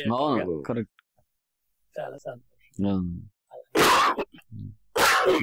అయిపోయింది సినిమా, అయిపోయింది, రిలీజ్ అయిపోయింది. అయిపోయిన తర్వాత ఇప్పుడు అసలు యుద్ధంలో అడిగేసాను. డైరెక్టర్ అయిపోయాను, చేయలేరు. ఇప్పుడు ఇంకో డైరెక్టర్ ఇచ్చేవాడు రావాలి, ఆఫర్స్ రావాలి. కందస్వామి గారని మా సినిమాకి ఎడిటర్, ఎక్కువ సినిమాలు చేశారు. తమిళ ఫిల్మ్స్ కూడా చేసేవాడు. చాలా సింపుల్ గా ఉంటాడు. నేనంటే మా సినిమా అంటే బాగా నచ్చింది. చిచ్చి తమిళ ప్రొడ్యూసర్ తో ఒక ఆయనతో చెప్పాడు, గోపాలకృష్ణ అని కొత్త డైరెక్టర్ వచ్చాడు, వండర్ఫుల్ గా చేశాడు ఆ సినిమా, చూడండి ఒక్కొక్క ఫ్రేమ్ ఎలా చేశాడు అంటే, అలాంటి డైరెక్టర్ ఇంతవరకు చూడలేదు గట్టిగా చెప్పాడు. ఆయన ప్రొడ్యూసర్ రైటర్ కొంచెం అరుణాచలం అని పెద్ద రైటర్. ఆయనతో చెప్పేటప్పటికి అలాగా నా ఖాళీ లేదు కానీ ప్రివ్యూ ఉంది ఇవాళ, రై నువ్వు వెళ్ళరా అని వాళ్ళ తమ్ముడు లక్ష్మణ్ అని అతను ఉండే, నువ్వు వెళ్ళి చూసిరా సినిమా ఎలా ఉందో చూడు చెప్పినావు కానీ ఆయన వచ్చి చూసి వెళ్ళాడు. సరే మీరే డైరెక్టర్ చేయకండి, అద్భుతంగా చేశారు సార్ అని చెప్పాడు. థ్యాంక్స్ అండి అన్న. వెళ్ళిపోయాడు. వెళ్ళి బ్రదర్ తో చెప్పాడు. మొన్నాడు వాళ్ళ దగ్గర కారు వచ్చింది, పంజారుణాచలం గారు రమ్మన్నారండి అమ్మ. వెళ్ళాను. సార్ ఆ సినిమా నేను చూడలేదు, మా వాడు చూశాడు. మా ఎడిటర్ చెప్పాడు, మేము తెలుగులో సినిమా తీయబోతున్నాం, ఆ సినిమాకి మీరు డైరెక్ట్ చేయాలి. Very good, super sir. అసలు కనీ విని అనుకుంది తమిళ ప్రొడ్యూసర్, తెలుగు వాళ్ళు ఎంతమంది చూస్తుంటారు. చేసేవాడికి సరేనండి. వాళ్ళు తమిళ్లో తీసిన పిక్చర్ ఉంది, వాళ్ళు తెలుగులో తీయాలి. మేము కాస్టింగ్ అంతా మీ ఇష్టం అండి, రైటర్ మీ ఇష్టం, మీరు ఎవరు చెప్తే వాళ్ళు, మేము ప్రొడ్యూసర్ మీరు డైరెక్టర్ చెప్పండి. సార్ తమిళ్లో హీరోయిన్ గా పద్మప్రియ అనే అమ్మాయి చేసింది, నాకు నచ్చలేదు సార్ అమ్మాయి యాక్టింగ్. మన క్యారెక్టర్ కి స్వర్గానికి నిచ్చెల్లో అనే సినిమా టైటిల్ నేనే పెట్టాను. అమ్మాయి నచ్చలేదండి అన్న, కొన్ని వదిలేయండి ఇంకో మీ ఇష్టం పెట్టుకోండి అన్న. నాకు జయ చిత్ర బాగా పరిచయం చిన్నపిల్లప్పటి నుంచి. అవునులేండి. ఎంచేదంటే వాళ్ళ పెద్దమ్మ కూతురికి కొడుక్కి ట్యూషన్ చెప్పేవాడు నేను. అప్పుడు వాళ్ళకి ట్యూషన్ చేస్తుంటే అమ్మాయి వచ్చి నా దగ్గర కూర్చునేది, నా వాళ్ళు కూర్చునేది. చిన్నపిల్ల 5 ఏళ్ళు. అమ్మాయి హీరోయిన్ అయింది తర్వాత. మంచి యాక్టర్, తెలుగు మాట్లాడు. సార్ ఆ జై చిత్ర దాండి క్యారెక్టర్ గా ఇష్టం సార్. ఆ అమ్మాయిని తీసుకొస్తే ఆ అమ్మాయి నా దగ్గర మాస్టర్ మాస్టర్ అన్న అలవాటు నాకు. డైరెక్టర్ గారు అనేది కాదు, మాస్టర్ మాస్టర్ అని. అలాగా అక్కడ జయసుధ, అక్కడ జై చిత్ర. జయ జయ జయ కరెక్ట్, జయ అనే పిలిచేవాడిని. జై చిత్ర జయసుధ అనేవాడు కాదు, జయ అనే పిలిచేవాడు. అలాగా ఆ సినిమా దానికి రామకృష్ణన్ హీరో అనుకుంటున్నామని మీ ఇష్టం అన్న. అప్పటికి నాకు ఇంకా శోభన్ బాబు వాళ్ళందరినీ అడిగి ఈ క్యారెక్టర్ చేయమని మనం అడగడానికి వాళ్ళు అనుకున్నారు కదా. చంద్రమోహన్ మురళీమోహన్ కంటే కొంచెం మంచి పర్సనాలిటీ, హైట్ ఉంటాడు, కొద్దిగా బాగుంటాడు, అతను అనుకున్నారు కదా, కొన్ని అతను వేద్దామండి, అతను వేసాడు. ఇంకో క్యారెక్టర్ ఉంది దానికి, గ్లామర్, డే గ్లామర్ క్యారెక్టర్, ఎప్పుడు బెడ్ మీదే ఉంటుంది హీరోయిన్. ఆ క్యారెక్టర్ కి వాళ్ళు ఇంకెవరో చెప్పట్లేదు, మేమే చెప్పాలి, దానికి ప్రభనే వేద్దామండి అని సజెస్ట్ చేశా. ప్రభ అయితే మంచి యాక్టర్, బాగా చేస్తాం, మీ ఇష్టం అన్నారు. మళ్ళీ ఆ సముద్రాల జూనియర్ని డైలాగ్ అక్కడ. సినిమాలో కెమెరా ఇంపార్టెంట్ అండి. ఫస్ట్ సినిమాకి మధు అని కెమెరామెన్ అతను పనిచేసాడు. అతను కన్నడంలో బిజీ, ఆ టైంలో బిజీగా ఉండడం వల్ల మంచి కెమెరామెన్. సో అతను కాకుండా ఇంకోటి ఎవరినైనా పెట్టాలి నేను. ఆ టైంలో ఈ ఎడిటరే మాకు సజెస్ట్ చేశాడు, సార్ అదే స్టూడియోలో, విజయ స్టూడియోలో అసిస్టెంట్ కెమెరామన్ గా పనిచేస్తున్నాడండి వినాయకం అని ఒక కుర్రాడు ఉన్నాడు, వాడికి ఛాన్స్ ఇస్తానంటే మీరు అతని కెమెరా పెట్టుకుంటే బాగుంటుంది, మీరు బాగానే చేస్తాడు, మీరు చెప్పినట్టు చేస్తాడు అని ఆ ఎడిటర్ చెప్పడంతో నేను ఆలోచించడంలో పడ్డా. అందరూ ప్రొడ్యూసర్లు వచ్చారు, సార్ మీకేం అబ్జెక్షన్ లేకపోతే పెట్టుకోండి అతను, లేకపోతే మీరు ఎవరైనా తెచ్చి పెట్టుకోండి నా మనగా. వాళ్ళు ఎప్పుడు డైరెక్టర్ కి ఛాన్స్ ఇస్తారు. సో అయితే నేను ఆలోచించి సరే కొత్త వాళ్ళకి ఛాన్స్ ఇవ్వడం బాగానే ఉంటుంది, అతను సీనియర్ మోస్ట్ అంటున్నారు కదా, అతనికి ఇద్దాలండి అని చెప్పి కొత్తగా కెమెరా అతనికి ఛాన్స్ ఇచ్చారు. బాగా చేశాడు, నేను చెప్పినట్టు చేశాడు అన్ని బాగా. అతను దాని తర్వాత ఏవిఎం లో తమిళ సినిమాలకు చాలా బిజీ అయిపోయాడు. తర్వాత నాకే దొరకలేదు, అంత బిజీ రైజింగ్ హ్యాండ్ చెప్తాడు. తిరిగేసానండి షూటింగ్ కోసం కెమెరా పట్టుకుని, మీ దయ వల్ల. కరెక్ట్, అంటే కొంతమంది రైజింగ్ హ్యాండ్ అలా ఉంటుంది సార్, అది అంతేగా, హ్యాపీ. అలాగా స్వర్గానికి నిత్యం అనేది మంచి సినిమా అయింది, చిత్ర సినిమా అయింది. ఆ సినిమా కాకపోతే కొంచెం దెబ్బతింది, దాంట్లో కామెడీ లేదు, టోటల్ సీరియస్ గా ఉంటుంది, సబ్జెక్ట్ మంచిది. దాని పూర్ణ కామరాజు గారు అని డిస్ట్రిబ్యూటర్, ఆయన మామూలుగా ఏది నచ్చదానిగా ఏం చేశారు అని అందరినీ తిడుతుంటాడు, ప్రొడ్యూసర్ని డైరెక్టర్ని కూడా. ఆయన ఏమన్నాడంటే ఈ సినిమా కనుక బాగా ఆడితే దీన్నే హిందీలో తీసి మిమ్మల్ని డైరెక్ట్ గా పెడతాం. సూపర్ అనుకున్నాం, అంత బాగా ఆడలేదు కాబట్టి దాని వరకు రాలేదు కానీ అలాగా ఆ సినిమా బయట సినిమాల్లో. సార్ రాజేంద్ర ప్రసాద్ గారు, ఇప్పుడు మీరు ఏదైతే సార్ దగ్గర అసోసియేట్ అవుతూ మూవీ చేశారు, మీకు బాగా నచ్చిన సినిమాలు, మీకు అందులో ఈ మూవీ ఈ రకంగా ఉంది, అప్పట్లో మేము ఇది చేసామన్నట్టు అనిపించే ఇష్టమైన మూవీ ఏది ఉంటుంది సార్? అలాగే కష్టమైన మూవీ కూడా ఏదన్నా? పనిచేసిన మొదటి చిత్రం రశ్వన్. తర్వాత నేను ఎక్కడ ఖాళీ ఉంటే అక్కడ చొరవ తీసుకుని అన్ని డైరెక్టర్ల దగ్గర పనిచేస్తే అన్ని చాలా బాగా తెలుసుకోవచ్చు అని చెప్పి, అంటే రెండో సినిమా కొంచెం వ్యవధి జరిగింది అనుకోండి గురువు గారు. ఆ వ్యవధిలో లక్ష్మీదేవి గారు అని ఆయన కూడా ప్రముఖ దర్శకుడు, పండండి కాపుడు దగ్గర చొరవ తీసుకుని 7 అడుగుల అనుమానం నక్కి అదృష్టశాతం జయసుధ గారే హీరోయిన్. అలా రెండో సినిమా జయసుధ గారి దగ్గర పనిచేసా, జయసుధ గారు నటించిన సినిమాకి. అలా కన్ను మళ్ళీ ఈ సాంస్కృతి దగ్గర ఇంకో సినిమా పనిచేయటం. అలాగే నందమూరి రమేష్ గారు, రామారావు కజిన్ బ్రదర్, వారి దగ్గర tiger Hindi cinema Telugu remake, Navashakti Ganga నిర్మాత. ఆ సినిమా ఎన్టీఆర్, రజనీకాంత్, రాధా సరోజ, జయసుధ గారి చెల్లెలు మళ్ళీ సుభాష్ రెండో హీరోయిన్. ఆ సినిమాకి కో డైరెక్టర్ గా పనిచేసా. అలా కన్ను ఎక్కడ ఖాళీ ఉంటే అక్కడండి. అలా నేను రకరకాల దగ్గర నేను 12 మంది దర్శకులు పనిచేస్తానండి. అది నా నిజమైన అదృష్టం, బహుజన సుకృతం. ఆ తర్వాత ఇంకా ఈ దర్శకత్వ శాఖ వదిలేస్తే నేను హైదరాబాద్ మద్రాసు వచ్చి హైదరాబాద్ చాలా వరకు షిఫ్ట్ అయ్యాను కదా. 2001లో షిఫ్ట్ అయిన తర్వాత దర్శకుడు సబ్జెక్ట్ అవి రాసుకున్నాను. నేను కొంచెం నిర్మాణం మాట్లాడుతూ ఉంటాను.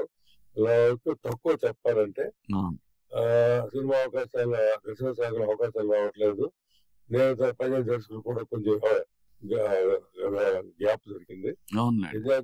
టైంలో అబ్బాయిలు చిన్న పిల్లలు చదువులు ఆటం కలగకూడదని ఒక నిర్ణయం తీసుకుని మన ఉషా అకాడమిక్స్ CEO బాబు చౌదరి గారు ఇంటర్వ్యూ చేస్తానని తెలిసింది. ఇది ప్రొడక్షన్ చూసుకుంటారు ఎగ్జిక్యూటివ్ గా, ఆఫీస్ ఇన్ఛార్జి. వాళ్ళకి వెళ్ళాను, నా రెజ్యూమ్ అంతా ఇచ్చాను. దాని అంతా దర్శకులు వాళ్ళ సినిమా పనిచేస్తాను. చూస్తే బాగుంది ఉంది, కానీ మాకు కావాల్సిన దర్శకత్వ శాఖ కాదు, సినిమాలు రావడం తగ్గించేస్తున్నాము, మాకు అంటే ఓకే తప్పనిసరిగా, కానీ మీరు అంత సంస్థలో మంచి దర్శకులు పనిచేసి మరి మా ఈ డిపార్ట్మెంట్ మాకు ఇస్తారండి. ఈ సంస్థ అంటే నాకు తెలియని అభిమానం. రామోజీరావు గారు ఏకల భక్తుడిని, నేను తప్పనిసరిగా చేస్తానండి. సరే అండి, 3 నెలలు చూస్తాము, మా పద్ధతులు నచ్చితే మేము కొనసాగుతాం, లేదు మా పద్ధతులు నచ్చకపోతే చెప్పండి. మీరు ఇంకా మంచి చోట మీకు తగిన మంచి చోట అనిపిస్తే నేను నెలవగానే నేను చేస్తాను సార్, వాళ్ళు కూడా నెలవగానే కానీ మీరే చేయండి, మీ సహకారం అన్నారు. అలా బాగా అవకాశం నాకు బాగా చేసి బాబు సహకారం మూసు ఆ కంటిన్యూషన్ ఈటీవీ స్టార్ట్ అవటం, ఆ ఈటీవీలో కంటిన్యూ అవటం, అలా స్టెప్ బై స్టెప్ నాకు అవకాశాలు వచ్చాయండి. దాని తర్వాత మధ్యలో గ్యాప్ లో రామకృష్ణుడు మామూలుగా వాళ్ళు ఫస్ట్ యాదగిరి సోమప్రసాద్ తర్వాత జమీందారు గారండి, వారు వారి దగ్గర నుంచి నాలుగు చంద్రశేఖర గారు, పార్టీ చంద్రశేఖర గారు, కాటన్ శ్రీనివాసరావు ఉండడం జరిగింది. ఆ కంటిన్యూషన్ వాళ్ళ తమైన తర్వాత వాళ్ళ అబ్బాయిలు కొంచెం వాళ్ళు వాళ్ళు దాన్ని అంతగా చూపించారు స్టూడియో డెవలప్మెంట్ లో షూటింగ్ వచ్చారు. తర్వాత అమ్మగారికి పెట్టారు మధ్య ద్వారా మొట్టమొదటి శ్రవణ ప్రసాద్ గారు పవన్ వేస్తారు. వారు విదేశాల్లో చాలా వ్యాపారాలు ఉన్నాయి, మంచి బిజినెస్ మార్కెట్ ఆయన తెలిసి వారికి ఉండడం జరిగింది. వాడు సినిమా తెలియదు కాబట్టి కేవీ రావు గారి ద్వారా బాబురెడ్డి గారికి మెసేజ్ పంపుతాం. బాబురెడ్డి గారు రాజేంద్ర అంటారు, రాజప్రసాద్ ఎక్కువ రాజేంద్ర రాజేంద్ర నేను హైదరాబాద్ మల్లా నగర్ ఉండేవాడు, సార్ దగ్గర అండి. పంజాబ్ రాజేంద్ర మంచి అడిగారు, ఇలా మంచి సీనియర్ గా ఉంటే ప్రొడక్షన్ స్టూడియో చూసుకోవడానికి అభ్యంతరం లేకపోతే నువ్వు జాగ్రత్త, మనకంటే టోటల్గా వాళ్ళు ఇమీడియట్ అమౌంట్ పెంచుతారు, వాళ్ళ సిస్టమ్ కదా కొద్దిగా పెంచుతాం కానీ అంత పెంచడానికి కుదరదు, కానీ మన దానికి కూడా ప్రమోషన్ అనేది తప్పనిసరిగా ఉంటాయి, వాళ్ళు చేస్తే బెటర్ నా ఉద్దేశం. సరే సార్ మీ ఇష్టం అని చెప్పి వెళ్ళారు.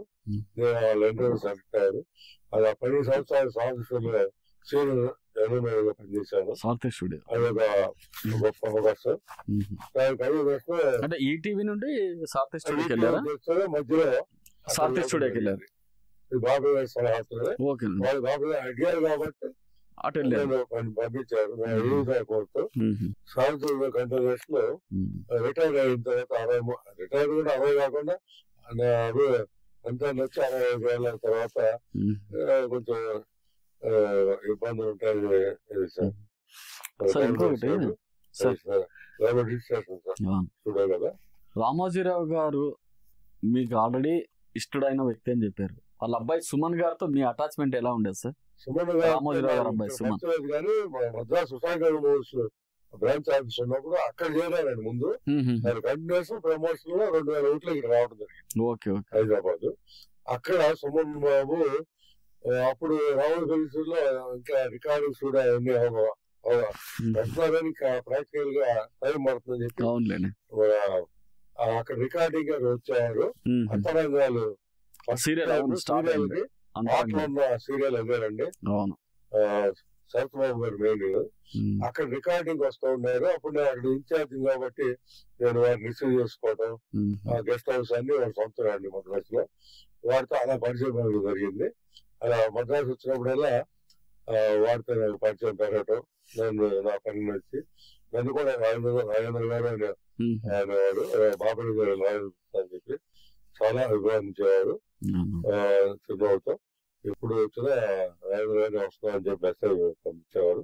వారిని రిసీవ్ చేసుకోవడం, గెస్ట్ హౌస్ లో చేయడం. అలా ఆయన బాగుందా సుమన్ బాబు గారితో. తర్వాత చైర్మన్ గారి అదృష్టం ఏంటంటే, నా అదృష్టం చైర్మన్ గారి దగ్గర ఒకసారి మద్రాసులోనే ఎస్వి భాస్కర్ గారి అబ్బాయి చరణ్ ఆయన వచ్చారు. నాకు మెసేజ్ వచ్చింది. సీనియర్ ఈనాడు మేయర్ గారు ఉన్నా కూడా నాకు మెసేజ్ వస్తా ఉన్నారు. నేను అక్కడ గెస్ట్ హౌస్ లో వారిని పరిచయం వస్తాను. చాలా సంతోషం. బాపుడు గారు చెప్పారు మీ గురించి అన్నారు. అదే మహద్భాగ్యం. రెండోసారి కూడా ఇంకా ముఖ్యమైన పనులు ఇచ్చారు. అలా 2 సార్లు అక్కడే వాడతాను అవకాశం. దాని తర్వాత 3వ సారి నేను మద్రాసు ఇన్ఛార్జ్ ఉంటుందే ఫిలిం సెట్ లో అన్ని వసతులు ఉన్నాయి. గన్స్, సినిమా గన్స్ ఉంటాయి కదా, రియల్ గన్స్. మామూలుగా ఈ డూప్లికేట్ గన్స్ ఇక్కడ ముస్లిమ్స్ ఏరియాలో దొరికి వాడతారు. రియల్ గన్స్, డమ్మీ బుల్లెట్స్ తో సినిమా షూటింగ్ ఉన్నప్పుడు అది వాళ్ళు ఇంకా పెట్టుకోవడానికి ఆలోచనలు ఉన్నారు. బాబుని గారు అంటే మన రాజేంద్ర టచ్ లో ఉన్న మద్రాసు తెలియదు అన్ని తెలిస్తే నేను మెసేజ్ చెప్తానులేండి అని. నాకు మెసేజ్ బాబు గారు చైర్మన్ గారు ఇలా గన్స్ గురించి ఆలోచిస్తారంటే ఉన్నారంటే గన్మెన్ రాజు గారు ఉన్నారంటే నాకు పిలిచాను. సరే ఇద్దరు ఆయన తీసుకుని మెసేజ్ పెడితే పంజాబ్ లో వదిలేస్తాం, అక్కడ నుంచి ఫిలిం సిటీ కుదురుగానని బాబు గారు ప్లాన్ చేసి చెప్పారు. నేను ఆయన తీసుకుని వెళ్ళాను. 3వ పరిచయం స్వయంగా హైదరాబాద్ ఫిలిం సిటీ లో పరిచయం. ఈ గన్మెన్ రాజు గారిని తీసుకుని వెళ్తాం, డమ్మీ బుల్లెట్స్ ఆయన తీసుకెళ్తూ ఉంటాం. కరెక్ట్ టైం ఆయన క్యాబిన్ కి వచ్చారు.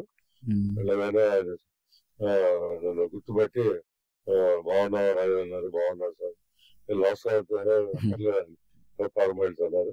మీకు పరిచయం చేశారు కన్నా అని సంతోషం అన్నారు. సరేనా మీ టర్మ్స్ ఏంటంటే నేను ఆలోచించే రాజుతో చెప్తాను అన్నారు. ఓకే అది అన్నారు. తర్వాత బయట 15 నిమిషాలు మాట్లాడుతూ కన్నా నేను మాట్లాడి సినిమాలో మళ్ళీ కలిసాము.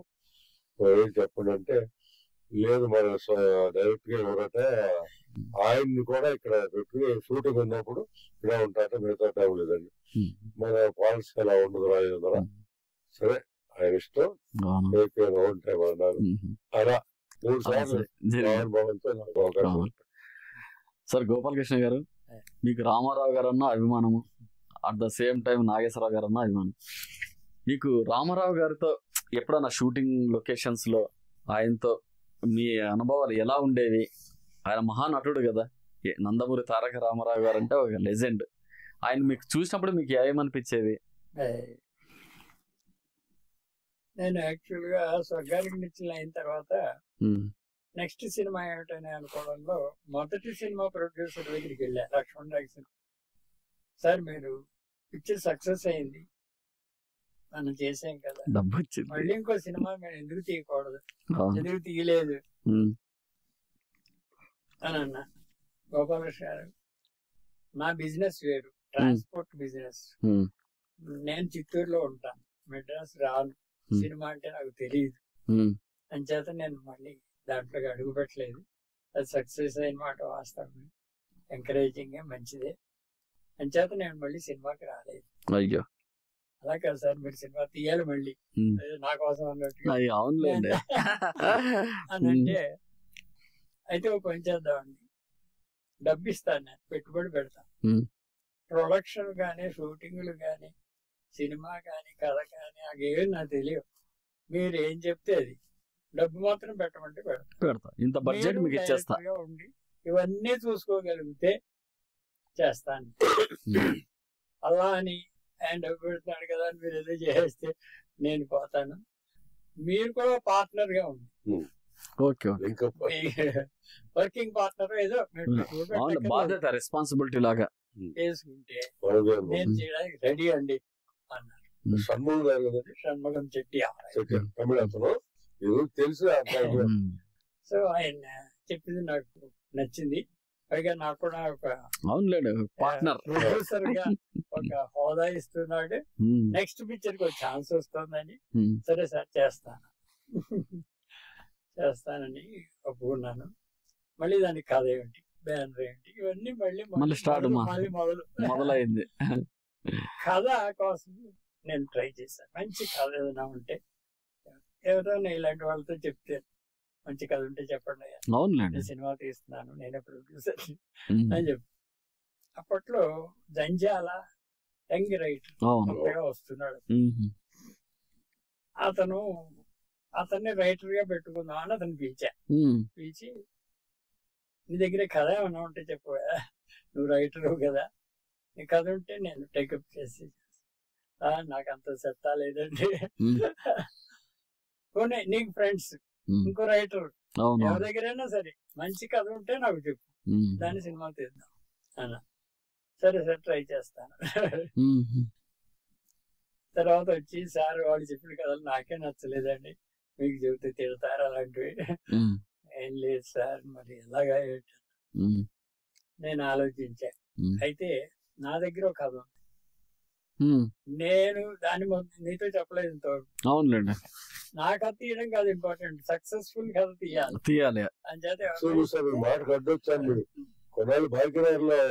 యాక్టింగ్ స్కూల్ కూడా తర్వాత యాక్టింగ్ అన్ని డిపార్ట్మెంట్ కలిపి పెట్టారు. తర్వాత చెప్తాను. సో అలా నేను కథ చెప్తాను, నీకు పూర్తిగా విను, ఇంటికి వెళ్ళిపో, ఆలోచించు, మళ్ళీ 6 రోజులు వచ్చిన తర్వాత చెప్పు నా కథ బాగుందా లేదా. నేను బాగాలేదంటే నేను బాధపడినా సంతోషిస్తాను, ఇంకో మంచి కథ వస్తుందని సంతోషిస్తాను. దాని గురించి నాతో ఇప్పుడు డిసైడ్ చేయకుండా వినేసి వెళ్ళిపో అన్నా. వినేసి వెళ్ళిపోయాడు. 6 రోజుల తర్వాత వచ్చాడు, సార్ చాలా ట్విస్టులు ఉన్నాయండి కథలో, చాలా మంచి కథ అవుతుంది, మంచి సినిమా అవుతుంది, నేను డైలాగ్స్ రాస్తాను, మీరు తీయండి సార్ అన్నాను. నిజంగా చెప్తున్నా, మొహమాటం కాదు కదా. లేదు సార్, చాలా బాగుంది సార్ సినిమా, ఈ కథ తీసేయండి సార్, ఒప్పుకోండి సార్. వచ్చింది, అవునులేండి, ఏదన్నా నిర్మోహమాటంగా చెప్పమన్నా చెప్పాడు. ధైర్యం వచ్చింది, నాకు తెలుసు మంచి కథ అని, బట్ ఎవరినో చెప్పాలి. సో ఆ కథను టేకప్ చేయడానికి మరో సీత కథ అని, ఓ సీత కథ అని మా విశ్వనాథ్ గారు తీశారు. మరో సీత కథ అంటే ఒక సీత తప్పిపోతే ఆ అమ్మాయి బదులు ఇంకో సీతను తీసుకొచ్చి యాక్ట్ చేయిస్తారు. అవునవును, కథ అది. దానికి దాంట్లో మురళీమోహన్ కి దాంట్లో చిన్న అతన్ని పిలిచి నీకు పెద్ద హీరో ఛాన్స్ ఇస్తాను, నువ్వే ఉంటావు, డ్యూయల్ రోల్ లా ఉంటుంది. మొదట్లో గుడ్డాడు ప్లేబ్యాక్ సింగర్, తర్వాత సినిమా ప్లేబ్యాక్ సింగర్ అవుతావు, అంత స్పాన్ సినిమా అంటే సార్ చేస్తాను సార్, ఓకే అన్నాడు. దానికి ప్రభన్ మిస్ అయ్యాం కదా అని నువ్వు దీంట్లో హీరోయిన్ గా చేయాలన్నా. ఓ సార్ చేద్దాం సార్ ప్రభ. అప్పుడు ఒక విలన్ కావాలి దాంట్లో. విలన్ కోసం అని సిహెచ్ కృష్ణమూర్తి ఇంకా ఇలాంటి వాళ్ళు, అప్పట్లో గిరిబాబు ఇలాంటి వాళ్ళు అందరూ ఉన్నారు. ఉంటే మోహన్ బాబు అసిస్టెంట్ డైరెక్టర్ గా పనిచేస్తూ వేషాల కోసం ట్రై చేసేవాళ్ళు. మోహన్ బాబుని పిలిచి బాబు ఇలాంటి క్యారెక్టర్ 3 విలన్లు ఉంటారు దీంట్లో, నేను నీకు కథ చెప్తా, 3 నీకు ఏది బాగుంటే అది చెప్పు, నువ్వు తీసుకో, ఎవరినో వేసుకుంటాను నేను, నీకు ఇచ్చారు. అయ్యో సార్ మీరు నాకు కథ చెప్పడం నేను సెలెక్ట్ చేసుకోవడం నాకు అర్థం, అదేముంది సార్ మీరు బలాన్ని చెయ్యండి చేస్తాను సార్ అన్నాడు. అయితే ఓకే బాలన్నట్టు ఇది నువ్వు వేయి ఆ క్యారెక్టర్, మిగిలిన వాళ్ళు వేరే వేసుకుంటా. సరే సార్, మరి ఇతను ఉన్నాడు కదా అని, ఇతను కొంచెం అప్కమింగ్ విలన్ కదా, మన కొత్త అమ్మాయిని వేసినా పర్వాలేదని మా పార్ట్నర్ ఎవరు రికమెండ్ చేస్తే ఆ అమ్మాయిని పెట్టాను. ఆ అమ్మాయి పూర్తిగా నాకు ఇష్టం లేదు, కానీ ఆ పాత్రను చెప్పాడు కదా అని మొహమాట అని ఒప్పుకున్నాను. సరే మరి మోహన్ బాబు మరి నీకు రెమ్యూనరేషన్ ఎంత ఇవ్వాలి? అయ్యో సార్ నన్ను రెమ్యూనరేషన్ నన్ను అడుగుతారు, మీరు ఎంత ఇస్తే అంత సార్ అన్నాడు. అయితే నా బడ్జెట్ ప్రకారం, నేనే ప్రొడ్యూసర్, నా బడ్జెట్ ప్రకారం నీ క్యారెక్టర్ 3,000 ఇస్తాను. హోల్ సినిమా మొత్తం మీద మోహన్ బాబు గారు 3,000 అప్పట్లో. అడగచ్చు ఆడి అన్నాడు. అడుగు అడగడానికి మా మేకప్ మ్యాన్ ఒక 500 ఎక్కువ ఇవ్వండి సార్. అవునండి అందరూ ఓకే అన్న.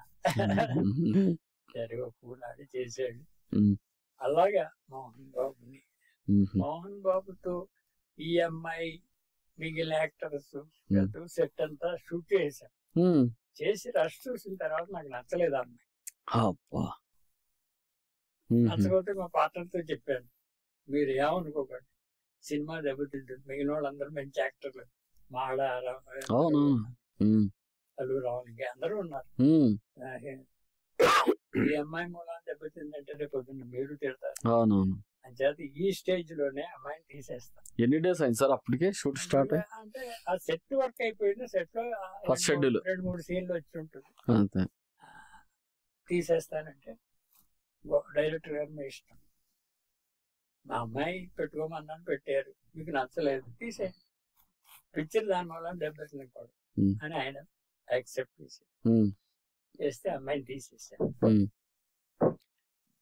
మురళీమోహన్ వీళ్ళందరినీ పిలిచాను, మళ్ళీ రీషూట్ చేయాలి, కాల్ షీట్లు కావాలన్నా. ఏం సార్ అన్నారు, ఆ అమ్మాయిని మార్చేస్తున్నా, ఇంకో అమ్మాయిని పెడుతున్నా. అయ్యో బాబోయ్ బాబోయ్ అన్నాను సార్, మీకు మీ ఎదురుకుండా చెప్పడానికి మాకు డైరెక్టర్ దగ్గర ఆ అమ్మాయి బాగాలేదని డైరెక్టర్ దగ్గర ఏం చెప్తాం, ప్రొడ్యూసర్ డైరెక్టర్ చెప్పలేక నోర్మోస్ ఊరుకున్నామండి. మంచి పని చేశారు, మీరే ఆ డిసిషన్ తీసుకున్నారు, చాలా సంతోషం. అప్పుడు మోహన్ బాబు సార్ తీసేస్తున్నారు కదా అమ్మాయిని, అయితే నేను ఒక అమ్మాయిని రికమెండ్ చేస్తానండి, ఆ అమ్మాయిని పెట్టుకుంది సార్, ఆ అమ్మాయిని బాగా చేస్తుంది. ఎవరు రికమెండ్ చేయదు, నాకు తెలిసిందే. అంతే కదా, నేను జయమాల చేస్తున్నాను ఆ వేషాన్ని. డాన్స్ ప్లస్ యాక్టింగ్ పక్కన జయమాల పక్కన నేనా అండి మోహన్ బాబు చేశాడు, మంచి పని చేశాడు సార్, బాగుంది. అమ్మాయి తేడు మాట్లాడితే అమ్మాయి ఒప్పుకుంది. మరో సీత ఆ అమ్మాయి, అసలు సీత కేవిజీ అని కొత్త అమ్మాయి, ఆ అమ్మాయిని కొత్త పరిచయం. మరో సీత ఆ అమ్మాయి తప్పిపోయినప్పుడు ఈ అమ్మాయి వచ్చి మోహన్ బాబు ఈ అమ్మాయిని పెట్టి యాక్ట్ చేస్తాడు, ఆస్తి కొట్టేయాలి, నియమాలను తీసుకొచ్చి యాక్ట్ చేస్తాడు. అలాగా అదే సినిమాలో అదే గుడ్డివాడిగా ఉండి తర్వాత సినిమా ప్లేబ్యాక్ సింగర్ అవుతాడు మురళీమోహన్ క్యారెక్టర్. దానికి మ్యూజిక్ డైరెక్టర్ ఎవరంటే మా సినిమాకి చక్రవర్తి ఆ సినిమాకి మ్యూజిక్ డైరెక్టర్ గా ఎంచుకున్నాం. 10,000 రెమ్యూనరేషన్ ఇస్తున్నాం. అప్పట్లో టాప్ అతను ఆ సినిమా చేసేటప్పుడు పిక్చర్ లో actor absent minded music director character ఉంది. చక్రవర్తి నీకు వేషాలు అంటే ఇష్టం కదా, ఆ వేషానికి నువ్వు వేయాలి అన్నా. అయ్యో బాబాయ్ నాకు మ్యూజిక్ డైరెక్టర్ ఛాన్స్ ఇచ్చారు, మళ్ళీ యాక్టింగ్ కూడా ఇస్తున్నారు, చాలా సంతోషం. వేషం అంటే పిచ్చ కదా, చాలా సంతోషం అండి, నేను చేస్తాను సార్ అన్నాడు. మరి డబ్బులు ఎంత ఇవ్వన్నావు అన్నా. అయ్యో మ్యూజిక్ డైరెక్టర్ గా అంత ఇస్తున్నారు మీరు, నీకు దీనికి ఇవ్వమని నేనేమో అడగాను సార్, మీరు ఇస్తే ఇవ్వండి, లేకపోతే లేదు, మీరు ఇచ్చింది తీసుకుంటాను, లేకపోతే దాని గురించి అడగండి, ఒక ఛాన్స్ ఇచ్చారు నాకు అని మ్యూజిక్ డైరెక్టర్ క్యారెక్టర్ అతను వేసాడు. ఆ పిక్చర్ చాలా బాగా ఆడిందండి, సక్సెస్ఫుల్. రెండోసారి ఆ ప్రొడ్యూసర్ ఫుల్ హ్యాపీ అయిపోయాడు. ఇంకా అది బ్లాక్ అండ్ వైట్ టైమ్ లో నాగేశ్వరరావు గారితో ఎలా నాగేశ్వరరావు గారు ఇలాగా అందరితోనూ అనిపించాడు.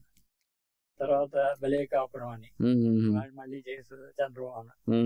ఈ అక్కడి నుంచి నాకు ప్రొడ్యూసర్ గా పోర్ట్ఫోలియో ఎక్కువైపోయింది. వెతుక్కునే పని లేకుండా అయిపోయింది. వాళ్ళే వచ్చారు, ప్రొడ్యూసర్స్ వచ్చారు. ఇంకా అన్ని నేనే. మధ్య స్టార్ట్ చెప్తుండో, రే ఎన్ని కాపీలు కావాలా, 10 కాపీలు అండి, ఇదిగో డబ్బులు తీసుకో అంటే ఉండడం. మధ్యాహ్నం భోజనాలు ఎన్ని కావాలి ఉండడం. వాడు వచ్చాడా, డ్రైవర్ వచ్చాడా, ఇవన్నీ నేనే. అవునండి. ఫైనాన్సర్, ఈ పిక్చర్ కి ఎవరు ఫైనాన్స్ చేయాలి అది నేనే. ఎవరు కనిపించరు మనుషులు, అన్ని నేనే. బాబా హెక్టిక్ అది లైఫ్ లో పెద్ద ఎక్స్పీరియన్స్ అని చేశాను తప్ప నాకు సినిమా వస్తుందని మన ఐడియాలు పూర్తిగా ఇంప్లిమెంట్ చేయించొచ్చని ధైర్యంగా చేసింది. యాక్టింగ్ స్కూల్ గురించి చెప్పండి సార్. యాక్టింగ్ స్కూల్ పెట్టాలనుకున్నాను కదా. అయిపోయిన తర్వాత అన్ని సినిమాలు అయిపోయి సినిమాలు లక్షలు కోట్లు వచ్చేస్తున్నాయి. అంచేత ఇంకా మనం తీయలేవని డిసైషన్. అవునులేండి, బడ్జెట్లు పెరిగిపోతున్నాయి. డబ్బింగ్ సినిమాలు చేశా, అదొక అధ్యాయం.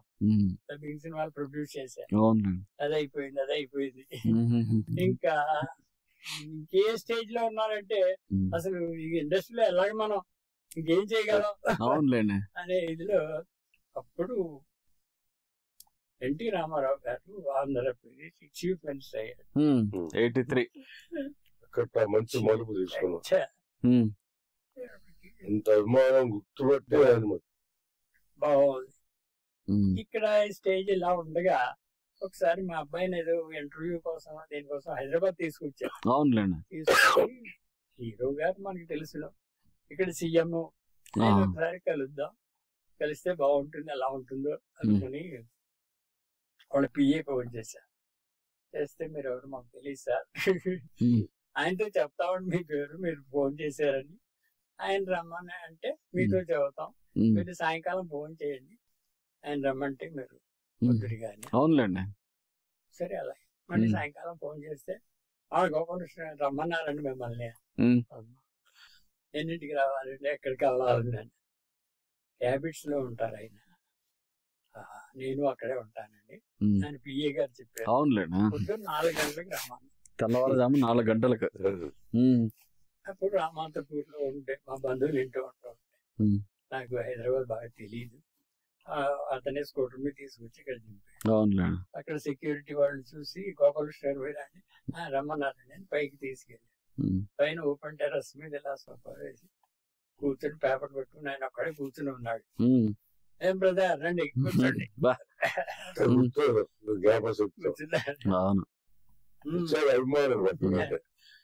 ఏం చేస్తున్నారు. అవును, అదే అంటున్నా నేను. బ్రెయిన్ లో బాగా నిలబడిపోయింది మనం ఇంప్రెషన్. ఏం సినిమాలు చేశారు తర్వాత, అప్పుడు క్లాప్ కొట్టారు చెప్పాడు జయసుధా. తర్వాత ఎన్ని సినిమాలు చేశారు, మీ పిల్లలు ఏం చేస్తున్నారు, సినిమా ఇండస్ట్రీ ఎలా ఉంది నేను వచ్చేసిన తర్వాత అన్ని అడిగింటారు, మీకు ఎంత సంపాదించారు, ఇవన్నీ 20 నిమిషాలు మాట్లాడేయండి. నాకు భయం వేసింది, ఒక సీఎం దగ్గర కూర్చున్నంతసేపు ఆయనతో మాట్లాడడం అంతేగా మరి. నాకు పని ఏం లేదు ఆయనతో, చూడడానికి వచ్చా. అరే టీ తీసుకురా, టీ తీసుకోండి, అరే కమిషనర్ గారిని పిలిపించండి, ఏదో పనులు ఉంటాయి ఆయనకి, ఇంకెందుకు మనం వెళ్ళిపోదామని అనుకుంటే ఆయన కమిషనర్ వచ్చేవరకు మీరు ఆ గదిలో కూర్చోండి మళ్ళీ పిలుస్తానన్నాడు. ఇక్కడ వెళ్ళిపో మనకి సరే గదిలో కూర్చున్నా. ఆ కమిషనర్ ఎవరో వచ్చారు, వీళ్ళిద్దరూ బయట ఏదో మాట్లాడుకున్నారు, ఇద్దరు నా గదిలోకి వచ్చారు. He's Gopalakrishna, my close associate, film director from Madras. ఆయన వచ్చారు మన కోసం, మనం కలుస్తున్నాం. ఆయనకి డాక్యుమెంటరీ ఫిల్మ్స్ చెయ్యమని గవర్నమెంట్ ఆర్డర్ ఇస్తున్నాం అన్నాడు. Great sir. అసలు నేను అడగాలనుకున్నా, ఆయన నాకు ఉద్యోగం అని అడగలేదు, కానీ డాక్యుమెంటరీ ఏంటో నాకు తెలియదు. అవును, షార్ట్ ఫిలిమ్స్ లాగా మనం చేసే ఫీచర్ ఫిల్మ్స్, ఇది డాక్యుమెంటరీ, ఒక రీల్ ఉంటుందండి, సబ్జెక్ట్ ని చెప్పాలి అని ఆయనే అన్నాడు. సరే సార్ ఏమంటాం, కాదనలే. Women and child welfare subject మీద డాక్యుమెంటరీ ఫస్ట్ నాకు కావాలి. వారం రోజుల్లో స్క్రిప్ట్ తీసుకొచ్చి వినిపించండి, మనం చేద్దాం. కమిషనర్ గారు గోపాలకృష్ణ గారికి ఏం కావాలంటే మీరు చూసుకోవాలి అని ఆయనతో చెప్పాడు. కమిషనర్ ఇంట్రెస్ట్ చేసేది. వారం రోజులు అప్పట్లో ఇక్కడ సినిమా కానీ డ్రామా కానీ ఎవరు పాపులర్ కాదు, అసలు ఆసక్తి లేదు అసలు హైదరాబాద్ లో. అలాంటి పరిస్థితిలో ఇక్కడ ఎవరో రైటర్ నాకు తెలియదు, ఎవరో తెలియదు. వారం రోజులు అయిపోతుంది, ఆయన స్క్రిప్ట్ వినిపించాలి. నేనే స్క్రిప్ట్ రాసేసి స్క్రిప్ట్ రెడీ చేస్తే కమిషనర్ తో చెప్తే మళ్ళీ అపాయింట్మెంట్ తీసుకున్నాడు ఆయన దగ్గరికి తీసుకెళ్ళాడు. ఆయన వెళ్ళేటప్పటికి చంద్రబాబు నాయుడు ఏదో మాట్లాడుతాడండి, ఆయన వదిలేసి వచ్చేసాడు నా దగ్గరికి. ఏం బ్రదర్ సార్ మీరు అలా కూర్చుంటే స్క్రిప్ట్ వినిపించమన్నారు, ఇదిగో వినిపిస్తాను కూర్చోండి సార్ అన్న. No don't encroach in my time, నేను చాలా బిజీ, మీరు ప్రొడ్యూసర్ అయిపోయింది ఫర్ షూటింగ్.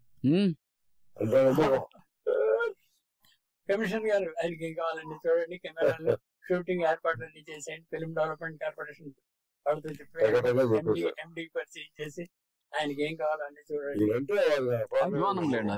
ఆ షార్ట్ డాక్యుమెంటరీ చూడాలి.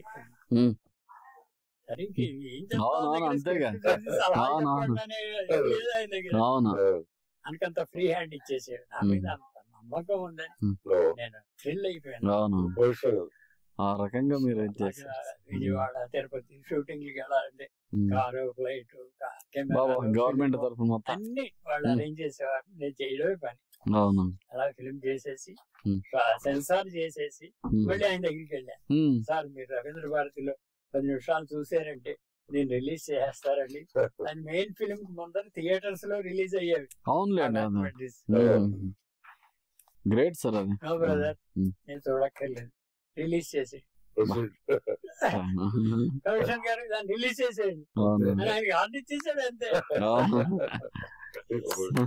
సార్ అదే రిలీజ్ చేశారు. రిలీజ్ అయిన తర్వాత మళ్ళీ వెళ్ళారు. సార్ మన తర్వాత ఏం చేయమంటారు, నాతో చెప్పక్కర్లేదు, నా దగ్గరికి మీరు రావక్కర్లేదు, అక్కడ డాక్యుమెంటరీ ఫిల్మ్స్ లిస్ట్ ఉంటుంది, ఆ లిస్ట్ అంత ప్రకారం అన్ని చేసుకుంటూ వెళ్ళిపోండి అంతే. దాని తగ్గట్టు ఈ లోపుగా మీకు ఆ దూరదర్శన్ పక్కనే టెలిస్కూల్ అని ఒకటి ఉంది గవర్నమెంట్, దానికి డైరెక్టర్ గా వేస్తా. నాకు తెలియదు అదేమిటో. దానికి డైరెక్టర్ గా వేస్తాను మిమ్మల్ని, ఈ లోపు చేస్తూ ఉండండి అంతే, నామినేటెడ్ పోస్ట్ అన్నాడు. అలాగా ఆయనకి అంత అపారమైన నమ్మకము ప్రేమ. సినిమా లైఫ్ లో నన్ను బాగా నమ్మింది, ఎంకరేజ్ చేసింది దేవుడు. అది రెండో ఇన్నింగ్స్ లో సార్, మొదటి ఇన్నింగ్స్ అంతా మీరు ఫైట్ చేశారు, రెండో ఇన్నింగ్స్ వచ్చేటప్పుడు మీకు హ్యాండ్ ఇవ్వాలి కదా, చేరోగురు ఆదుకోవాలి ఇలాగా. సెకండ్ ఇన్నింగ్స్ లో రామారావు గారు మీకు ఆ రకంగా ప్రోత్సాహించడం చాలా గ్రేట్. అది చీఫ్ మినిస్టర్ గా ఉంటూ మిమ్మల్ని గుర్తు పెట్టుకొని మీరు అడక్క ముందే హెల్ప్ చేయడం అనేది ఆ మహానుభావుడికి. పనిచేశారు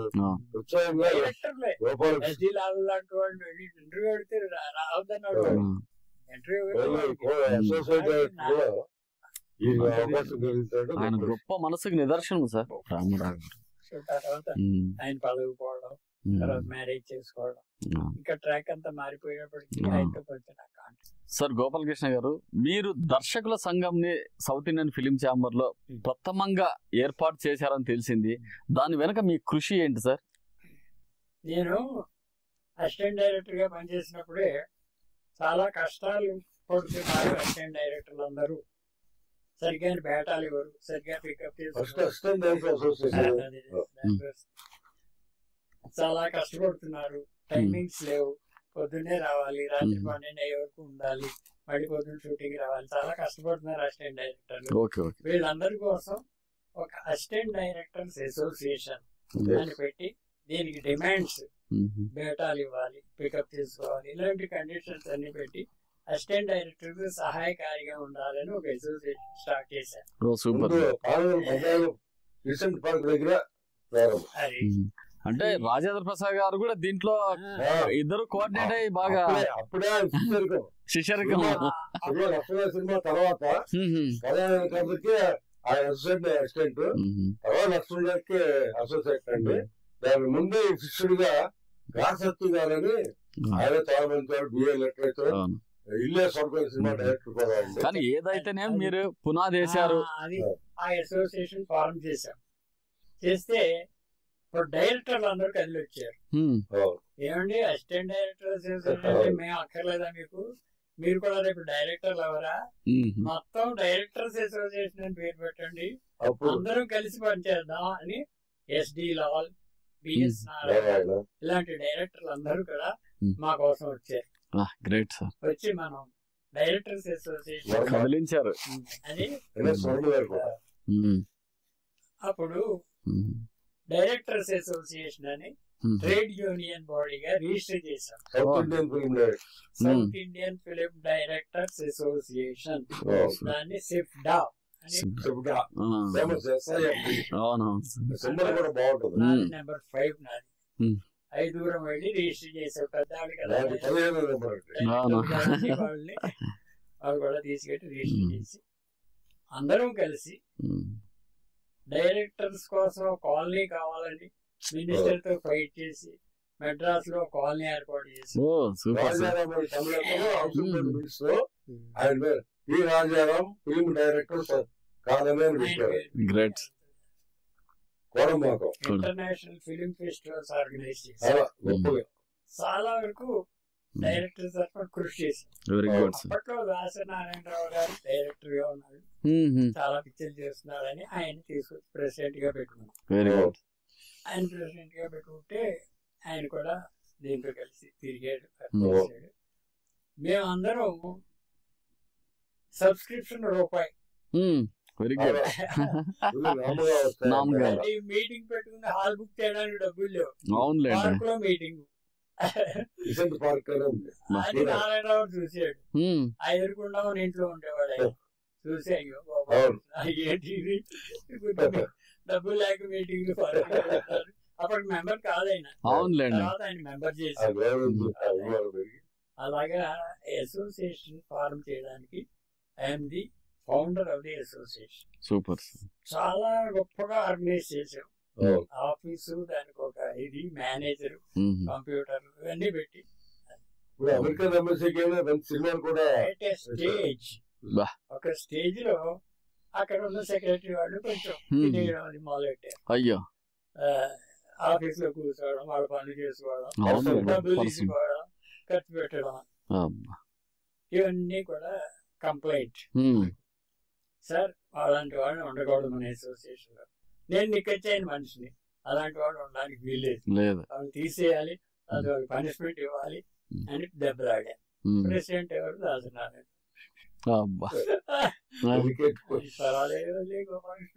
వాళ్ళకి ఎక్కడేస్తారు అలా కాదు సార్, మీరు యాక్షన్ తీసుకోవాల్సిందే.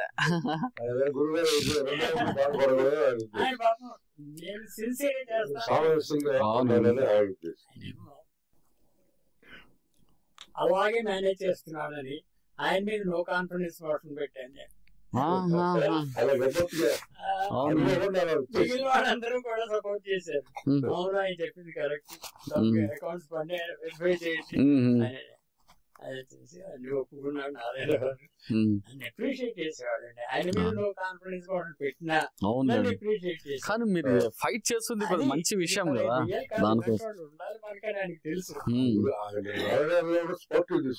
సేమ్ బ్యాక్గ్రౌండ్ ఇక్కడ డైరెక్టర్స్ అసోసియేషన్ ఫార్మ్ చేస్తే కూడా నాకు ఫుల్ ఫ్లెడ్జ్డ్ గా చేసి గోపాలకృష్ణ చెప్పారు కానండి అంటుండేవాడు. ట్రెజరర్ గా చేశాను ఇక్కడ. కృష్ణమోహన్ రెడ్డి, భరద్వాజ సెక్రటరీ. మెడ్రాస్ నుంచి రావడం నాకు లేట్ అయింది కదా, ఇక్కడికి వచ్చాక ట్రెజరర్ గా ఉన్నాను. తర్వాత సెక్రటరీగా చేశాను. ఇక్కడ ఈ ఆఫీస్ ఇక్కడే ఉండేటప్పుడు సెక్రటరీగా చేశాను. ఇలా చేస్తుంటే మళ్ళీ కొన్ని డైరెక్టర్స్ అసోసియేషన్ లో ఫ్రాడ్ జరిగితే కంప్లైంట్స్ వెళ్ళాయి. గోపాలకృష్ణ పిలవండి, స్క్రూటినీ చేస్తారు, ఇలాంటివన్నీ పట్టుకుంటాడు స్క్రూటినీ చేస్తారు బాగా అని కమిటీని పెట్టి కమిటీలో ఆయన తీసుకురండి. ఆయన పాపం దూరంగా ఉంటాడు, ఆయనకి రావాలని కన్విన్స్ కూడా. అవును, అలాంటి బాగులేండి దాసనారాయణరావు గారు. వాటిలో నా మాట కృష్ణారెడ్డి వాళ్ళు ఉండేవారు, వాళ్ళు సరిగ్గా మాట్లాడేవారు కదా. గోపాలకృష్ణ చెప్పింది కరెక్ట్. బలానా వాళ్ళ మీద రిపోర్ట్. తర్వాత డైరెక్టర్స్ అందరికి ఒకసారి సన్మానం చేశాడు రవీంద్ర భారతిలో. అందరు డైరెక్టర్లకి నన్ను కూడా పిలిచారు. నన్ను పిలిచి నాకు కిరీటం పెట్టబోతుంటే ఆయన గుర్తొచ్చిందండి. ఎంత గొప్ప వ్యక్తి అంటే మరి నారాయణరావు. నేను కాదు మీకు సన్మానం చేయవలసింది, తీసుదా రా పెట్టాలి. అందరికి ఆయనే చేశాడు, నేను కాదు మీకు చేశాడు. మళ్ళీ ఆయన పక్క నుండి దగ్గరుండి నాకు సన్మానం మైజా చేయించాడు.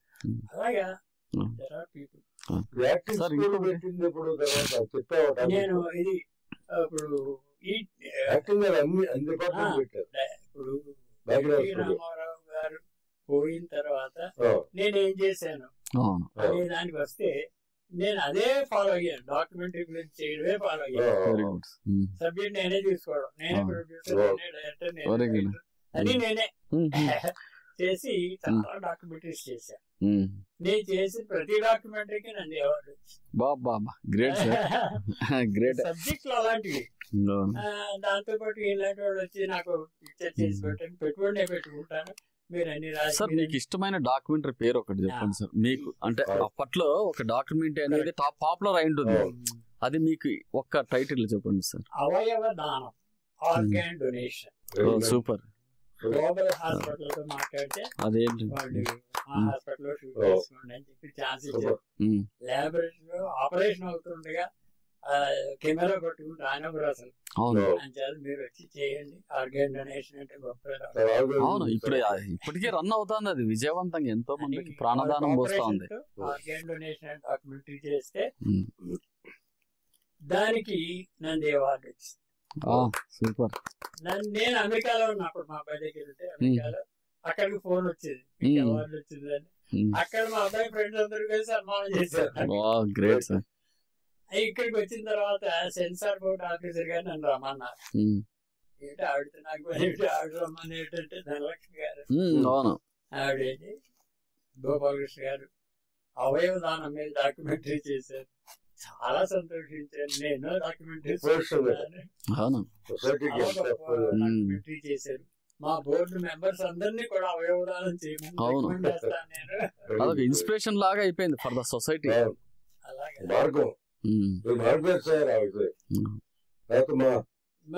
ఇదేంటి కామధేను అని డాక్యుమెంటరీ, అది కూడా కొద్దిగా పాపులర్ అయినట్టుంది సార్. దానికి నంది అవార్డు. కల్పవృక్షం అంటే కొబ్బరి చెట్టు గురించి డాక్యుమెంటరీ. అది బ్లడ్ డొనేషన్, మంచి కాన్సెప్ట్లు సార్. మహిళా స్వాతంత్ర సమర యోధులు. సమరయోధులు అంటే గాంధీ, నెహ్రూ వీళ్ళే అనుకుంటాం. మహిళలు ఎంతమంది ఉన్నారు, జైళ్ళకి వెళ్ళారు, మీరాబాయి గారు చాలా మంది త్యాగం చేశారు. చేసిన వాడు మహిళ. జెండా పింగళ వెంకయ్య, రవీంద్రనాథ్ ఠాగూర్, బకించన్ చటర్జీ, ముగ్గురు మూర్తులు మన భారతదేశానికి అని వాళ్ళ గురించి డాక్యుమెంటరీ చేశారు. మన ఛాంబర్లో కూడా వేసి దానికి అన్నిటికీ ప్రొడ్యూసర్ డైరెక్టర్ అయితే 2 నందులు నాకు. ప్రొడ్యూసర్ ఆయన అయితే ఆయన ప్రొడ్యూసర్, నాకు డైరెక్టర్ గా ఉన్నది. ఇలా చేస్తూ సార్ యాక్టింగ్ స్కూల్ మీద ఎలా మీకు ఇంట్రెస్ట్ వెళ్ళింది? సో ఎన్టీ రామారావు లేకపోయేటప్పటికి ఇలాంటి డాక్యుమెంటరీస్ చేస్తూ ఒక ఇన్స్టిట్యూట్ పెడదాం, మధుసూదన్ రావు గారిని ఇన్స్టిట్యూట్ పెట్టాం.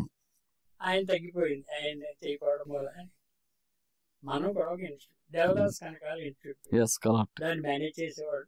తర్వాత అనుకుంటాడు అలాగే ఒక ఇన్స్టిట్యూట్ పెడదాం, డైరెక్షన్, యాక్టింగ్ అన్నిట్లోనూ. సినిమా కొత్త అప్పటికి ఇక్కడ 90లో. నాకు స్టూడియో ఆఫీస్ పెట్టడానికి బిల్డింగ్ కావాలి, ఫ్లాట్ కావాలి, డబ్బులు లేవు దగ్గర, ఎంతో కొంత ఇస్తే కానీ దొరకవు. అప్పుడు భాగ్యనగర్ స్టూడియోకి వెళ్ళి అడిగాను బాలన్ రామస్వామి గారిని, సార్ నేను ఒక ఇన్స్టిట్యూట్ పెట్టాలనుకుంటున్నా, మీ స్టూడియోలో అయితే మీ పేరు కలిసి వస్తుంది, నాకు కలిసి మీకు కలిసి వస్తుంది, మీ ఒక ఫ్లోర్, ఒక ఆఫీస్, ఒక రూమ్ నాకు ఇస్తే మీకు బోర్డు పెట్టి ఇక్కడ అంటే తక్కువ వస్తుండేవాడు సార్. గోపాలకృష్ణ తీసుకోండి బాగుంది, నాకు నెలకు 1000 రూపాయలు చెయ్యి, అది నాకు దానికి అదే అదే సరే, చాలా సరే, అలాగే ఇస్తాను. అలా ముందు ఫ్రీగా ఇవ్వకూడదు, అవునులేండి. ఇస్తాను. పెట్టాను డైరెక్షన్, యాక్టింగ్ ఉమ్. అన్నిట్లోనూ పెట్టాను. చాలా ట్రైనింగ్ ఇచ్చాను, చాలా మందికి నేర్చుకున్నారు. ఆ టైంలో వీళ్ళందరూ కలిసి సార్ మేము మీరు నేర్చుకుంటున్నాం, మాకు ఛాన్స్లు కావాలి సార్. అవును. ఈ ఛాన్స్లు ఎక్కడతానయా, నేను మీరు బయట ట్రై చేసుకోవాలి అని అన్నాను. కానీ వీళ్ళతో అందరితో ప్రొఫెషనల్ సినిమా తీస్తే బాగుంటుంది అని అనిపించింది నాకు. లో బడ్జెట్ సినిమా తీద్దాం. ఇంకా దాంట్లో డీప్ గా వెళ్తే టు సర్వ్ విత్ లవ్ అని ఇంగ్లీష్ సినిమా, దాన్ని టైంలో బాలచంద్ర తీశాడు. ఆ సినిమా కొన్నాను, రైట్స్ కొన్నాను, దాన్ని చెయ్యాలి. Okay okay. తమిళ రైట్స్ చేయాలి. దీంతో చెప్తే ఆశ్చర్యపోతారు, దాంట్లో హీరోగా యాక్ట్ చేయడానికి ఎవరు? అవును, బాలకృష్ణ. బాలకృష్ణ అప్పట్లో జీరో, అవును, హీరో కాదు. నందమూరి బాలకృష్ణ గారు అంటే ఏదో సినిమా కానీ బిగినింగ్ స్టేజ్. బాబు నేను సినిమా కొన్నా, పెద్ద మంచి సినిమా, నీకు మంచి పేరు వస్తుంది, దాంట్లో యాక్ట్ చేయాలి. ఆ సినిమా చూపిస్తాను నీకు థియేటర్లో, చూడు, చూసి నీకు నన్ను మాట్లాడతాను. విశ్వేశ్వరరావు గారి ఇంట్లో ఉండేవాడు, పక్కనే థియేటర్ ఉంటే బుక్ చేస్తే సినిమా తీసుకొని చూపించాను. అమ్మ బాబోయ్, లెక్చరర్ క్యారెక్టర్ అండి. లెక్చరర్ అంటే పెద్ద అనుభవం ఉన్నవాడు. ఇది అలాంటి వేషం నేను చిన్నగండి స్టూడెంట్ వేషాలు వేసేవాడిని, నాకు ఆ సినిమా చేయలేదండి అన్నాడు. అలా కాదు, అప్పుడే ఎంఎస్సీ లెక్చరర్ అయ్యాం. అలాంటి క్యారెక్టర్ అవునులేండి, యంగ్ లెక్చరర్, యంగ్ గానే ఉంటావు. అసలు ముసలాడు జుట్టు నేసిన పాడు కాదు, గానే చేస్తాను. అలాంటి క్యారెక్టర్ వేస్తాను. సార్ వద్దండి, నేను ఒప్పుకున్నా, మా ఫాదర్ ఒప్పుకోరు. ఆ విషయం నాకు వదిలి మీ ఫాదర్తో అదే కదా. అవును, వద్దు సార్ నన్ను వదిలేయండి అన్న. అవునులేండి. తర్వాత సుఖలాక్ సుధాకర్ అనుకున్నాం, తర్వాత సుమన్ అనుకున్నాం. సుమన్ అనుకుని 10,000 అడ్వాన్స్ ఇచ్చాను. సీతారా టైంలో సెట్కి వెళ్ళి 10,000 అడ్వాన్స్ ఇచ్చాను. అవునులేండి.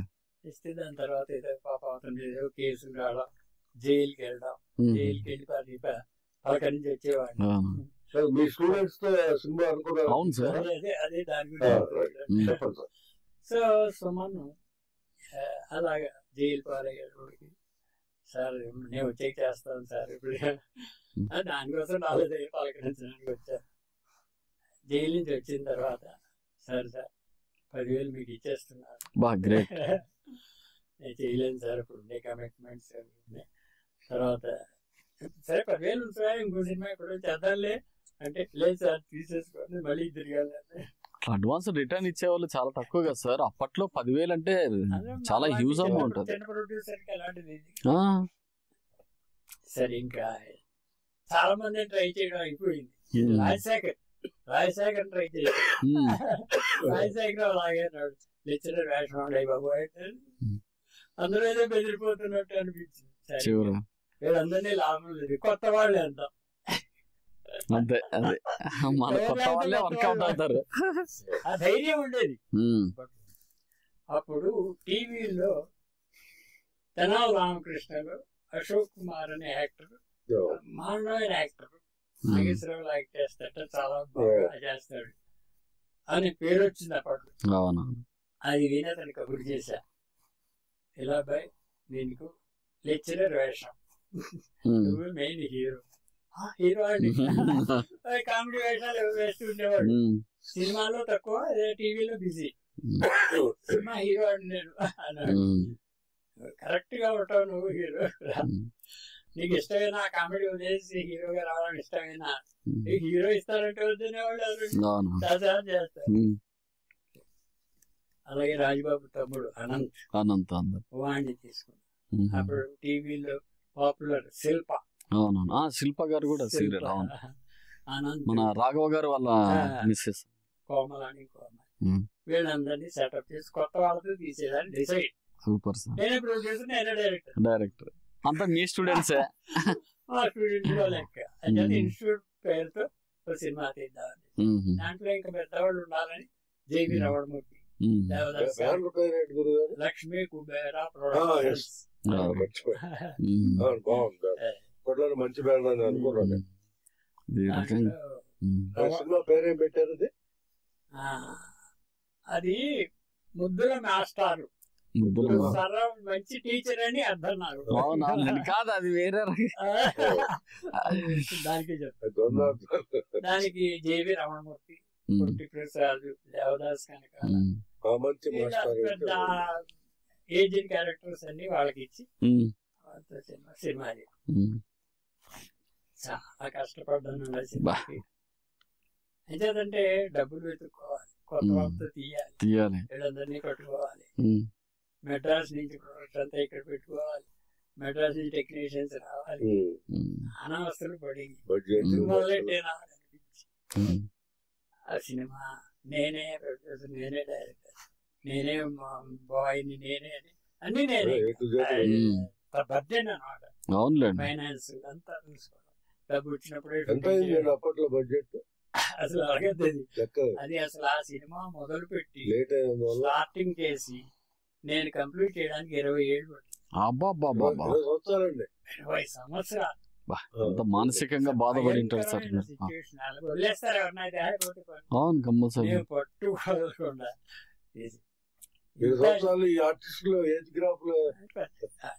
అంతేలేండి కొద్దిగా, కానీ పర్లేదా సార్ అది రిలీజ్ అయిన తర్వాత? అది ఏమిటంటే ఆ పిక్చర్ కి కంప్లీట్ అవడానికి ముందర టాకీ పోర్షన్ అంతా చేశాను. సాంగ్స్ చేయాలని డబ్బు కావాలి, మళ్ళీ సాంగ్స్ డబ్బు వచ్చినప్పుడు మళ్ళీ సాంగ్స్ రికార్డ్ చేశాను. ఇలాగా అది కంప్లీట్ చేశాను. అది కంప్లీట్ చేసి సెన్సార్ లో ప్రాబ్లం వచ్చింది. అది రివైజింగ్ కమిటీకి వెళ్ళాను. ఒకటి కాదు, అన్ని కష్టాలు. 20 ఏళ్ళు కదా. తర్వాత రిలీజ్ టైం కి స్లాబ్ వచ్చింది. స్లాబ్ అంటే మినిమం కడితే కానీ థియేటర్ రావు. ఇంకే సినిమా రిలీజ్ అవ్వదులే, అంత కంప్లీట్ చేసాం కానీ ఇంకా అవ్వదులే అని డిసైడ్ చేసుకుని, అప్పుడు గవర్నమెంట్ స్కీమ్ ఉంది, గవర్నమెంట్ ట్యాక్స్ ఎగ్జెంప్షన్ ఇస్తామని కొన్ని సినిమాలకు మంచిగా చట్టం ఉంది. దాని ప్రకారం అప్లై చేశా. ఫిలిం డెవలప్మెంట్ కార్పొరేషన్ అప్లై చేసి నా ఫిలిం కి ట్యాక్స్ ఎగ్జెంప్షన్ ఇవ్వాలి మీరు అని అప్లికేషన్ పెడితే, సరే కమిటీకి చూపించండి అని ఒక కమిటీని వేసి కమిటీకి చూపించాను. కమిటీకి చూపిస్తే బాగుందండి సినిమా, దీనికి ఇవ్వచ్చండి అని నోట్ రాసి కానీ ఫైనల్ గా మినిస్టర్ దగ్గరికి వెళ్ళి సంతకం కావాలి. మినిస్టర్ దగ్గరికి పట్టుకెళ్తే ఏంటయ్యా భలే అమ్మాయి అని పేరు పెట్టారు, ఈ ముడులు మాస్టర్ తీసేసి కొంచెం ఆగిపోయేటప్పటికి మార్చేసి భలే అమ్మాయిలు, 5 అమ్మాయిలు కదా, భలే అమ్మాయిలు అని పేరు పెట్టారు. మినిస్టర్ దగ్గర భలే అమ్మాయిలు అని పేరు పెట్టి ట్యాక్స్ ఎగ్జెంప్షన్ ఉంటారండి, ఏం తీసాడో నాకు తెలియదు, నేను చూడాలి సినిమా అన్నాడు. ఈ విషయం నాకు చెప్పారు మినిస్టర్ గారు. ఎలా అన్నారండి, ఇది అవుతుందో డౌట్ గా ఉంది. ఎవరు మినిస్టర్ గారు అన్నారు? విజయరామారావు గారు. విజయరామారావు గారు ఫోన్ చేశాను, సార్ మీతో కలవాలి, మాట్లాడారు, రండి అన్న. వెళ్ళాను. ఇలా సినిమా తీసానండి, మీ కమిటీ వాళ్ళేమో ఓకే అంటున్నారు, మీరు చూడాలన్నట్ట, మీరు దయచేసి వచ్చి చూడండి సార్ మా సినిమా అని. టు సర్వ్ విత్ లవ్ అని ఇంగ్లీష్ సినిమా అని దాన్ని బేస్ చేసి తీశారు. తమిళ్లో బాలచందర్ గారు తీశారు. స్టూడెంట్స్ కి, పేరెంట్స్ కి, స్టూడెంట్స్, టీచర్స్ కి, అందరికి సంబంధించి అందరికి మోరల్ ఈ సినిమా అండి. అలాంటి సినిమా తీశాను. చాలా రిస్క్ చేశాను, టెక్నీషియన్ గా, ప్రొడ్యూసర్ గా అన్ని బాధలు పెట్టారు. మీవన్నీ వదిలేసి మీరు సినిమా చూడండి, మీరు ఇస్తానంటే అయ్యో to serve with love cinema నాకు తెలుసునండి, ఇంగ్లీష్ సినిమా నేను చూశాను కానీ చూస్తానని చెప్పాను వాళ్ళతో. వస్తాను రండి సార్. డెవలప్మెంట్ కార్పొరేషన్ లో థియేటర్ లో వేసి ఒక రీలో 2 రీలో చూసాడండి, ఆప్ చేయండి అన్నాడు. గోపాలకృష్ణ గారు సాయంకాలం వచ్చి సర్టిఫికేట్ తీసుకోండి. సూపర్, గ్రేట్ అసలు. నేను చూడక్కర్లేదు, బాగుంది, ఇచ్చేస్తాను. ట్యాక్స్ ఎగ్జామ్షన్ ఇచ్చాను. ఈ ట్యాక్స్ ఎగ్జామ్షన్ ఇచ్చేస్తే అప్పుడు థియేటర్ కావాలి నాకు. అవును. అప్పుడు ప్రసన్న గారు తారక రామ ఇన్ఛార్జ్. అబ్బాబో, మా సెక్రటరీ గారు ప్రసన్న కుమార్ గారు. ప్రసన్న గారు నాకు తెలియదు. ద్వారకా తిరుమల వెంకట్రావు గారు డిస్ట్రిబ్యూటర్, మా జిల్లా వాడు, నాతో బాగా. అవునులేండి. పెద్ద వెంకట్రావు చిన్న వెంకట్రావు అంటారు ఎవరు? పెద్ద ఆయన. ఆయనతో సార్ ఇలా ఉందండి, రిలీజ్ కావాలి, ట్యాక్స్ ఎగ్జామ్షన్ వచ్చింది. ఇక్కడ చాంబర్ లో మీటింగ్లు కలిసేవాడు, మా ఇంటికి వెళ్ళేవాడు, బాగా క్లోజ్ అయ్యింది మా జిల్లా వాడు కాదు. అయితే తారక రామాలో తీసుకెళ్తున్నాను, వాళ్ళతో మాట్లాడదాం అని తీసుకెళ్ళి ప్రసన్నాన్ని చేసి ఇలాగ థియేటర్ కావాలి, వారం ఇచ్చినా చాలు, 2 రోజులు ఇచ్చినా చాలు, పడాలి, బొమ్మ పడాలి, పాపం చాలా కష్టపడ్డాడు అని చెప్తే, అయితే 1 వీక్ గ్యాప్ వస్తుంది, ఆ వీక్ చెప్తాను, నైట్ షో రెగ్యులర్ షోలే వేసుకోండి అన్నాడు. అక్కడ కూడా ఆ రకంగా దాంతో కర్నూలు, విశాఖపట్నం, ఇంకా 4-5 సెంటర్లో ట్యాక్స్ ఎగ్జామ్షన్ కదా అందరికీ కావాలి. కాకినాడ లక్ష్మీ టాకీస్. ఆ రకంగా మీరు ఎవరైతే ఇన్స్టిట్యూట్ లో శిష్యులుగా చేశారో వాళ్ళతోనే మీరు సినిమా నిర్మించారు, చేశారు మొత్తం. చాలా కష్టపడి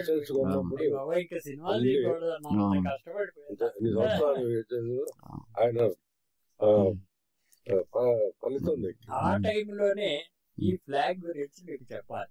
ఇది ఓకే సార్, అసలు దీని ఏంటి ఫ్లాగ్ గురించి? అవును సార్, ఈ గ్లోబల్ ఫిల్మ్ అనేది, గ్లోబల్ ఫిల్మ్ అనేది సినిమా అనేది ఫారెన్ లో మొదలైందండి. షూటింగ్ కానీ, నిర్మాణం కానీ, ఎగ్జిబిషన్ కానీ అంతా ఫారెన్ నుంచి తీసుకొచ్చి దాదాసాహెబ్ ఫాల్కే ఇలాంటి వాళ్ళు, అనుభూతి వెంకయ్య లాంటి వాళ్ళు అక్కడి నుంచి తీసుకొచ్చి షోస్ చూపించి ప్రొడక్షన్ అంటే ఇలా ఉంటుందని, సినిమా తీయడం ఇలా ఉంటుందని బొంబాయిలో మొదలుపెట్టి సినిమా తీయడం మనకి నేర్పించారు ఫారెన్. నేను ఎంతసేపు దృష్టి ఏంటంటే, సినిమా ఇండస్ట్రీ నాకేం చేసింది, నేను ఎన్ని కోట్లు సంపాదించానని కాదు. 10 సినిమాలు డైరెక్ట్ చేశాను, 100 సినిమాలు డైరెక్ట్ చేసిన వాళ్ళు ఉన్నారు. రామకృష్ణ, దాసరి నారాయణరావు, ఆ సినిమాలు చేశారు. నా లెక్కలేని సినిమా లెక్క. కాకపోతే నా ధ్యేయం ఒకటి, సినిమా ఇండస్ట్రీ మనకి చేసిందని కాదు, మనం సినిమా ఇండస్ట్రీకి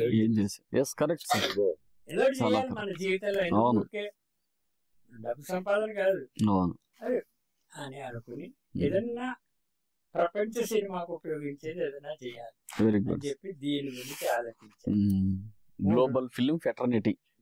ప్రపంచ సినిమాకి లోగో ఉండాలి, ప్రపంచ సినిమాకి ఒక జెండా ఉండాలి, ప్రపంచ సినిమాకి ఒక బ్యాడ్జ్ ఉండాలి. ఈ బ్యాడ్జ్ పెట్టి వెళ్తే ఆంధ్రాలో ఈయన ఎవరో సినిమా వాళ్ళు అని గౌరవించారు. Very good, correct. అలా ఎనీ టెక్నీషియన్ వాళ్ళు తెలియదు కదా ఆంధ్రాలో. సో ఇది ఉంటే సినిమా సినిమాలో చేస్తాడు అని దగ్గర పెంచుతారు. అలాగే యాక్టర్ ఒక ఐడి కార్డ్ లాగా. ఐడి కార్డ్, ఈ ఐడెంటిటీ. దీన్ని ఇంటర్నేషనల్ ఫిల్మ్ ఫెస్టివల్ గోవాలో 12 సంవత్సరాలు ఫిల్మ్ ఫెస్టివల్ కి నేను అటెండ్ అయ్యాను. Very good. అది ఫిల్మ్ ఛాంబర్ స్పాన్సర్డ్, వాళ్ళే ఖర్చులు. అవునవును. జర్నల్ కి ఎడిటర్ గా పనిచేశాను, ప్రొఫెషనల్ ఎడిటర్ నేనే. సో దాంట్లో మ్యాటర్ కోసం నన్ను అక్కడికి పంపించి చేశాను. అలాంటి టైంలో ఈ ఫ్లాగింగ్ పట్టుకెళ్ళి ఇంటర్నేషనల్ యాక్టర్స్, డైరెక్టర్స్ అందరూ మొత్తం 24 క్రాఫ్ట్స్ ఇందులో వచ్చేస్తారు. మొత్తం సినిమా ఇండస్ట్రీ అంతా దీంట్లో అని ప్రపంచానికి అన్ని భాషల్లో అన్ని టెక్నీషియన్స్, అందరూ జర్నలిస్టులు వచ్చే ఫంక్షన్ గోవా. అవును, అక్కడికి తీసుకెళ్ళి ప్రజెంట్ చేస్తే ఎంత బాగుందండి. లోగో లేదని మాకు తెలియదు, డిజైన్ చేస్తాను. బాగా ఇష్టపడ్డారు, మనవాళ్ళు కూడా కూడా గుర్తిస్తున్నారు. కమలాసన్ గారు కూడా బాగా లైక్ చేశారు. అది అక్కడికి వస్తున్నారు. ఇలాగా తెలుగు వాళ్ళు మన వాళ్ళని ఎంకరేజ్ చేయడం మన వాళ్ళకి తక్కువ. అంటే ఇక్కడ ప్రెస్ లో కూడా చూపించాం, అందరూ అప్రిషియేట్ బాగా రాశారు. పేపర్ ఇంత ఫైల్ ఉంది ఇప్పుడు దాని మీద, ఫ్లాగ్ మీద ఎంత చేశారు, బాగా చేశారు అని మంచి పేరు వచ్చింది. దీన్ని గట్టిగా పట్టుకుని ఇంటర్నేషనల్ గా దీన్ని లాగాలి. The wonder book of world records అని దాంట్లో నా పేరు వచ్చేసారు. First man to create a flag on world cinema అని పేరు పెట్టారు. దీన్ని ఊరికి దీని రైట్స్ ఎవరన్నా కొట్టేస్తారు. మనం ఇలాగే కూర్చుంటే దీని రైట్స్ ఎవరైనా తీసుకొచ్చి ఇంకో ఫ్లాగ్ అనేది కనబెడతారు. అది రిజిస్టర్ చేయాలన్నారు. ఢిల్లీ వెళ్ళి human rights department, central government, intellectual properties, logo design, trade mark registration చేయించారు. వాళ్ళు సర్టిఫికేట్ ఇచ్చారు. ఇలా చాలా గొప్ప. సో ఇవన్నీ పట్టుకుని ఇలా చేస్తుండగా ఒక రోజు నేను ఈటీవీ నుంచి పిలుపుకొచ్చిన. ఈటీవీలో పాడుతా తీయగా చేస్తున్నా బాలసుబ్రహ్మణ్యం. బాలసుబ్రహ్మణ్యం గురించి చెప్పాలంటే ఇంకా నా శిష్యుడు అంటాడు. ఎందుకంటే నేను అసిస్టెంట్ డైరెక్టర్ గా ఉన్నప్పుడు మా కోదండపాణి గారు మ్యూజిక్ డైరెక్టర్ అయితే అతని దగ్గర కూర్చొని పాటలు నేర్చుకునేవాడు. మంచి కుటుంబం ఆ టైంలో. గురువు గారు అప్పటి నుంచి పాపం నా అంటే గౌరవం ఉంది. సో అలాంటి బాలసుబ్రహ్మణ్యం నేను డబ్బింగ్ సినిమాలు చేసినా ఏ సినిమాలు చేసినా అతను పాడుతుండేవాడు. అంటే ఘంటసాల గారు పోయిన తర్వాత నేను డైరెక్టర్ అయ్యాను కాబట్టి ఘంటసాల గారితో పాడించిన బాలుతో బాగా ఆ రకంగా అటాచ్మెంట్. చాలా స్టూడియోకి వచ్చినప్పుడు దాని కలిసి మాట్లాడేవాడు. నా మ్యాగజైన్ కి అడ్వర్టైజ్మెంట్లు ఇచ్చేవాడు. చాలా నేనంటే మంచి. అతన్ని కలిసాను ఈ బ్యాడ్జ్ గురించి. కమలాసన్ గారు కూడా మీరు పాడుతా తీయగారు నన్ను ఎప్పుడైతే పిలిచారో గెస్ట్ గా సరదీ స్టూడియో లేక మీరు ఉండగారు సరదీ స్టూడియో గెస్ట్ గా వెళ్ళాను. పాడుతా ఇలా బ్యాడ్జ్ పెట్టుకుని వెళ్ళా. ఆయనతో మాట్లాడుతూ ఇంటర్వ్యూలో మాట్లాడుతుండగా అదేంటి గురువు గారు ఏంటి బ్యాడ్జ్ ఏంటి చెప్పలేదు నాకు అన్నాడు. నేను చూసి ఇదే ఆ సంగతి, దీని గురించి ఈ షూటింగ్ అయిన తర్వాత ఏదో మాట్లాడతాను జనరల్ గా అని చెప్పేసి షూటింగ్ అంతా అయిపోయింది. పాడుతా తీయగా నన్ను గెస్ట్ గా పిలిపించాడు అతను. ఒక స్టేజ్ మీద తారక చాగిరాగానే కూడా ఒకసారి అంతకుముందు స్టేజ్ మీద కనిపించి గురువు గారు మిమ్మల్ని ఒకసారి పిలిపించుకుంటానండి అని చెప్పి అది గుర్తు పెట్టుకుని. సో దాని తర్వాత షూటింగ్ అయిపోయిన తర్వాత అక్కడ కూర్చున్నా మాట్లాడా. ఇది ఫ్లాగ్, దీని గురించి ఇలా చేశాను.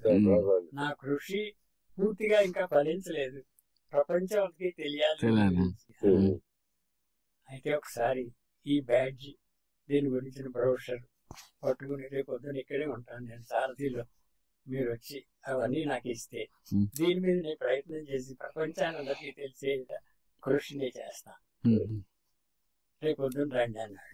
నేను ఇవన్నీ పట్టుకుని బ్రౌషర్ పెట్టు బ్యాగ్ లో పెట్టి ఆ బ్యాగ్ నాకు ఇచ్చేయండి తీసుకున్నాడు. ఆ బ్యాగ్ నాకు పెట్టుకుంటాను. నేను కూడా చాలనేమో దీనికి కృషికి. కమల్ హాసన్ మీరు చెప్పారు, కమల్ హాసన్ ఇంటర్నేషనల్ అతనితో కూడా మాట్లాడి అతని సలహా తీసుకుని దీన్ని మీకు ఇంటర్నేషనల్ లెవెల్లో ఎట్లా చేస్తానని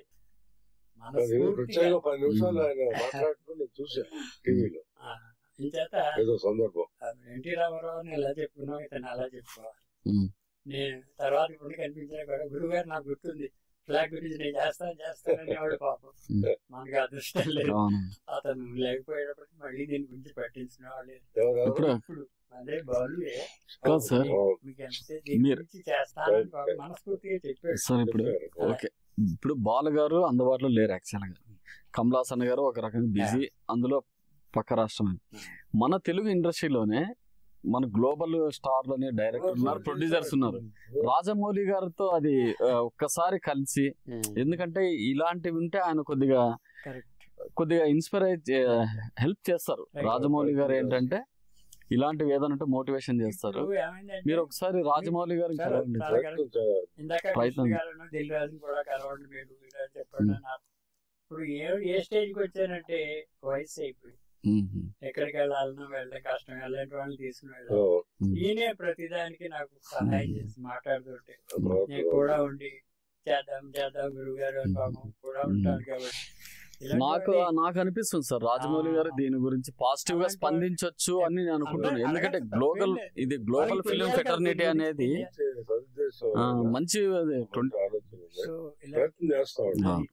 ప్రయత్నం చేసి చాంబర్ వీళ్ళు చాలండి కౌన్సిల్ చాంబర్ తర్వాత ఆటోమేటిక్ అది ఓకే సార్. అంటే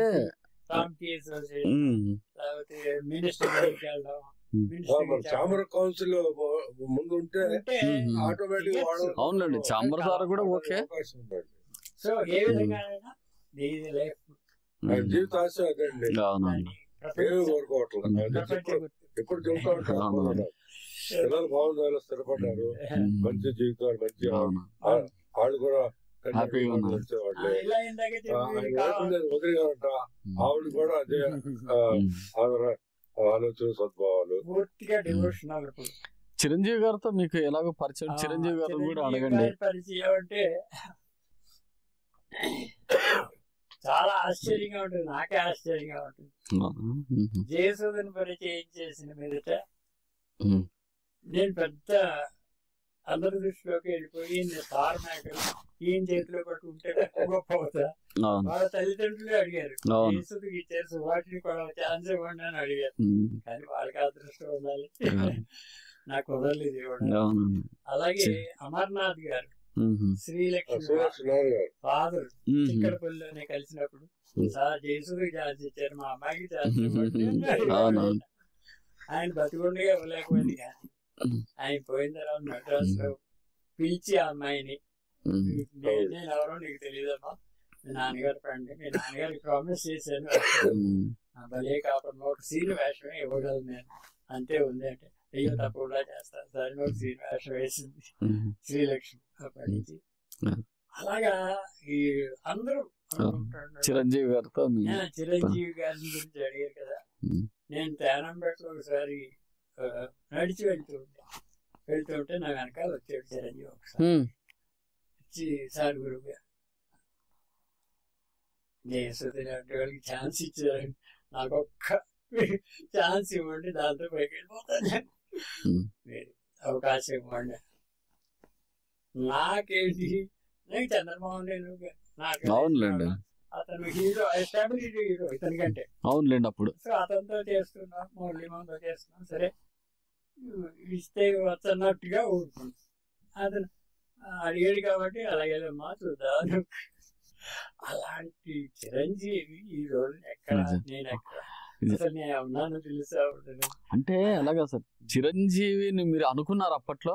చిరంజీవి మిమ్మల్ని వేషం అడిగారు, ఇంత స్థాయికి ఎదుగుతాడు, మెగాస్టార్ అవుతాడు అనేది సంపాదించలేదని బాధపడ్డా. మనకి ఇలా జరిగిందని అంటే తర్వాత ఇంకో ఛాన్స్ వచ్చింది చిరంజీవి గారితో. నేను మరో సీత కథ తీసిన ప్రొడ్యూసరే ఇంకో కొత్త డైరెక్టర్ పెట్టి ఇంకో సినిమా తీస్తే ఆగిపోయింది రికార్డింగ్. చిరంజీవి దాంట్లో వడ్డీ కాసుల వాడిని టైటిల్. అది రెండు మూడు షూటింగ్ తీసారేమో కూడా, అది ఆగిపోయింది. ఆ కొత్త డైరెక్టర్ బానికి రావడానికి రమేష్ గారా తిలక్ గారు తీసారా? తిలక్ అతను ఆ సినిమా ఆగిపోయింది, ఆ డైరెక్టర్కి ఎక్కువ రావలేదు. చిరంజీవి మానేశారు, బాలసుబ్రహ్మణ్యం పాట పాడారు, మానేశారు, అందరూ మానేశారు. ఆ ప్రొడ్యూసరు మా ప్రొడ్యూసరే కాబట్టి గోపాలకృష్ణ గారు ఇలా ఆగిపోయింది, దాని చూసారా ఇలా వద్దని ఆలోచించాను. ఆగిపోయింది మనకి, ఆగిపోయింది మనకెందుకు అని అనుకుంటూనే ఆయన ప్రోద్బలం ఆయన అన్నాడు కదా పాపం బాగుండదని. సరేనండి నేను చిరంజీవితో మాట్లాడతాను, మాట్లాడి చేద్దాంలేండి అని చెప్పాను ఆయనతో సుముఖంగా. చిరంజీవి వెళ్ళి కలిసా, పాత పద్ధతి కదా, ఇలాగా పలానా సినిమా ఇలా ఆగిపోయిందట, మీరు షూట్ చేశారట, దాన్ని టేకప్ చేయమంటున్నారు, ఏం చేద్దామని. ఎందుకు డైరెక్టర్ గారు ఆగిపోయిన సినిమా మీకు మనం వేరే చేద్దామండి అతను అలా అన్న తర్వాత చెప్పేసారు. అలాగా చేసి పిక్చర్ అంటే అప్పుడు చిరంజీవి గారు ఏ సినిమాలు చేసేవారు సార్? అంటే అదే పాండవులు, మన ఊరు పాండవులు బిగినింగ్ డేస్ అంతే. అయితే అలాగా అప్పుడు మనకి అల్లు అరవింద్ రావలింగే గారిని మాకు తెలుసు, వాళ్ళ ఫ్యామిలీ అంతా వెళ్ళే కదా. అరవింద్ దగ్గరికి వెళ్ళేవాడిని. అరవింద్ నేను వెళ్తే లేచి నిలబడేవాడు. వాళ్ళ ఇంటికి వెళ్తే గౌరవించారు, రెస్పెక్ట్. డైరెక్ట్ కుర్రాళ్ళు వెళ్తారు, చెడ్డీలు వేసుకున్నప్పటి నుంచి తెలుసు అరవింద్ ఏంటంటే రావలింగయ్య గారి కోసం వెళ్ళినప్పుడు కుర్రాడు. అలాగా అతను చేస్తే అతను ఎదురోలి అని బాలచంద్ర సినిమా ఒకటి కొన్నాడు రైట్స్. కొనాలను ఏదో మొత్తం మీద ప్రింట్ తెప్పించుకుని అతను చూసి అతను చేయట్లేదు. ఆ సినిమా అంటే నాకు ఇష్టం. అరవింద్ వెళ్ళి అడిగా, నువ్వు అలాంటి సినిమా తీసుకున్నావు, ప్రింట్ నీ దగ్గర ఉందిటే అది నువ్వు చేయనంటే నేను చేద్దామని ఉంది అన్న. అని చేయట్లేదు సార్, మీకు కావాల్సి చూసుకోండి అన్నాడు. అంటే నాకు మురళీమోహన్ చంద్రమోహన్తోనే చేస్తున్నాను. సోహన్ బాబు నాకు వీరాభిమణి నుంచి, వీరాభిమణి లాస్ట్ డే షూటింగ్ రోజునే మా అందరికి అసిస్టెంట్ల అందరికి దండలేసి, మీ కోఆపరేషన్ లేకపోతే నాకు ఈ సినిమా అంతేగా మరి చేశారు, చాలా సంతోషం. నేను పెద్ద హీరోని అయితే మీ అందరికి ఒక్కొక్క సినిమా ఫ్రీగా యాక్ట్ చేస్తా అన్నారు. సరే, ఫ్రీగా చేసినా చేయకపోయినా అతను స్టార్ ఉంది కదా, స్టార్ అయ్యాడు కదా, అతనితో సినిమా చేస్తే మన లెవెల్ కూడా పెరుగు అంతేగా మరి అని చెప్పేసి, బాబు ఇలా ఒక బాలచంద్ర గారి సినిమా ఉంది, అది నాకు నచ్చింది, దాన్ని షూటింగ్ చేయాలి, అయితే ఆ సినిమా చూపించండి సార్, నేను చూస్తాను, పిక్చర్ బాగుందని చేద్దాం. ఆ ప్రింట్ పట్టుకెళ్ళి శ్రవణ్ బాబు థియేటర్ లో పెట్టాను. కొన్ని రోజులు చూడలేదు, మళ్ళీ రిమైండ్ చేశాను. తర్వాత చూసాడు, చూసి బ్రదర్ నాకు ఎక్కడ ఖాళీ లేదు అని తప్పించుకున్నాడని తెలిసింది. సరే, వాడు ఇష్టం, పెద్ద డైరెక్టర్లు కావాలని అనుకుంటారు, పెద్ద ప్రొడ్యూసర్ కావాలి. లేదు బాబు, నేను ఫ్రీగా చేయమని అడగట్లేదు, అంత తీసుకుంటున్నావో చెప్పు, దగ్గర ప్రొడ్యూసర్ ఉన్నాడు, నీకు ఇస్తాను అని చెప్పాను. చెప్పినా కూడా ఆయన విజయబాబు నీటి దగ్గరికి వెళ్ళి ఆయన చేత చేయించాడు. ఆయన డైరెక్షన్ చేశాడు. ఏ సినిమా సార్ అది? దాని పేరు సరిగ్గా నేను వదిలేశాను. మళ్ళీ వాళ్ళకి చేస్తున్నావు కదా, నాకు చేయనన్నావు కదా, నా సబ్జెక్ట్ తీసి వాళ్ళకి ఇచ్చావా, ఇవన్నీ తర్వాత ఇప్పుడు ఒకసారి హైదరాబాద్ లో రాకాజీ హోటల్లో షూటింగ్ వస్తే బాబు ఎలా ఉన్నావు బాబు అని కలిసి మాట్లాడి, అప్పుడు కూడా నేను ఈ సినిమా నువ్వు తీసావు కదా, అవునండి ఫెయిల్ అయిపోయింది అన్నాడు తప్ప. ఇవన్నీ అనుభవాలు సార్, అంతే సినిమా ఇండస్ట్రీలో మధుర స్మృతులు. ఇప్పుడు అన్నీ లేదండి, గోవు గురించి రీసెర్చ్ చేస్తా, ఒకటి గోమాత, దాని మీద పుస్తకాలు రాశారు, మొత్తం సినిమా గురించి కానీ 45 పుస్తకాలు రాశారు. సినిమా, డివోషనల్, ఇంకా రకరకాల పుస్తకాలు 40 రాశారు. చాలా సినిమా గోవు గురించి డాక్యుమెంటరీ ఫిలిమ్స్, గో గీత, గోవు గురించి సమస్తం మొత్తం డాక్యుమెంటరీ. గోవు గురించి చేసిన కృషి ఎవరు ఇంతవరకు చేయలేదు. గోస్వామి అని బిరుదిచ్చారు ఈ మధ్య నాకు. Okay sir, super. రెడ్డి గారు కూడా బాగా ఎంకరేజ్ చేసుకుంటారు గోమాత విషయంలో. చాలా సాటిస్ఫాక్టరీగా ఉంది. సంపాదించకుండా జీవితంలో అంత మంచి పనిచేసాం, అందరితో వర్క్ చేసాం. చాలా సార్ రాజేంద్ర ప్రసాద్ గారు, మీరు ఇన్ని సంవత్సరాల సినీ ప్రయాణంలో మీకు అంటే తృప్తినిచ్చిన ఒక విషయం ఏంటంటే, మీ పిల్లలు ఇద్దరు సినిమా ఇండస్ట్రీకి అంకితం చేశారు. బాబును హరిహర వీరమల్లు కూడా ఎడిటర్ గా చేశారని రీసెంట్ గా మాకు తెలిసింది. దాని గురించి మీరు చెప్పండి సార్. క్లారిటీగా చెప్తాను. 3 గొప్ప సంస్థల్లో పనిచేసే అదృష్టం భగవంతుడు ఇస్తే 3 పెద్ద సంస్థలు ఏంటంటే Usha movies, Ramoji film city, రెండవది దాసనారాయణ గారి శిష్యుడిగా చేయటం, మూడవది సారథిస్తుడు జనరల్ పనిచేయటం. ఆ మూడు తోడ 3 పుత్రరత్నాలు నాకు. వాళ్ళ మార్గాలు చూపించాను. పెద్ద అబ్బాయి నవీన్ క్యూబ్ సిస్టమ్ హెడ్, ఇప్పటికే కొనసాగుతున్నాడు. వాళ్ళ రిటైర్మెంట్ తీసుకున్నా కూడా మళ్ళీ వాళ్ళు అడిగారు కంటిన్యూ అవుతున్నాడు. రెండో అబ్బాయి ప్రవీణ్ బెస్ట్ డైరెక్టర్ గా నేషనల్ అవార్డు విన్నరు. అప్పుడు ఈటీవీలో పనిచేసిన తర్వాత దీనికి వినోడుగా బాలుమహేంద్ర గారు ప్రోత్సాహంతో బయటకు వచ్చి చాలా సినిమాలు తీశాడు. మలేషియా, సింగపూర్ లో కూడా ఉండి తర్వాత నేషనల్ అవార్డు వచ్చింది. తమిళనాడు రాష్ట్రం కంటిన్యూస్ గా 4 సంవత్సరాలు బెస్ట్ డైరెక్టర్ గా కుముదము, తుగ్గులకు లీడింగ్ మ్యాగజైన్స్ మద్రాసు వాటన్నిటిలో అవార్డు తరపున డైరెక్టర్ గా ఇచ్చాడు. తెలుగులో చాలా సినిమాలు తీశాడు.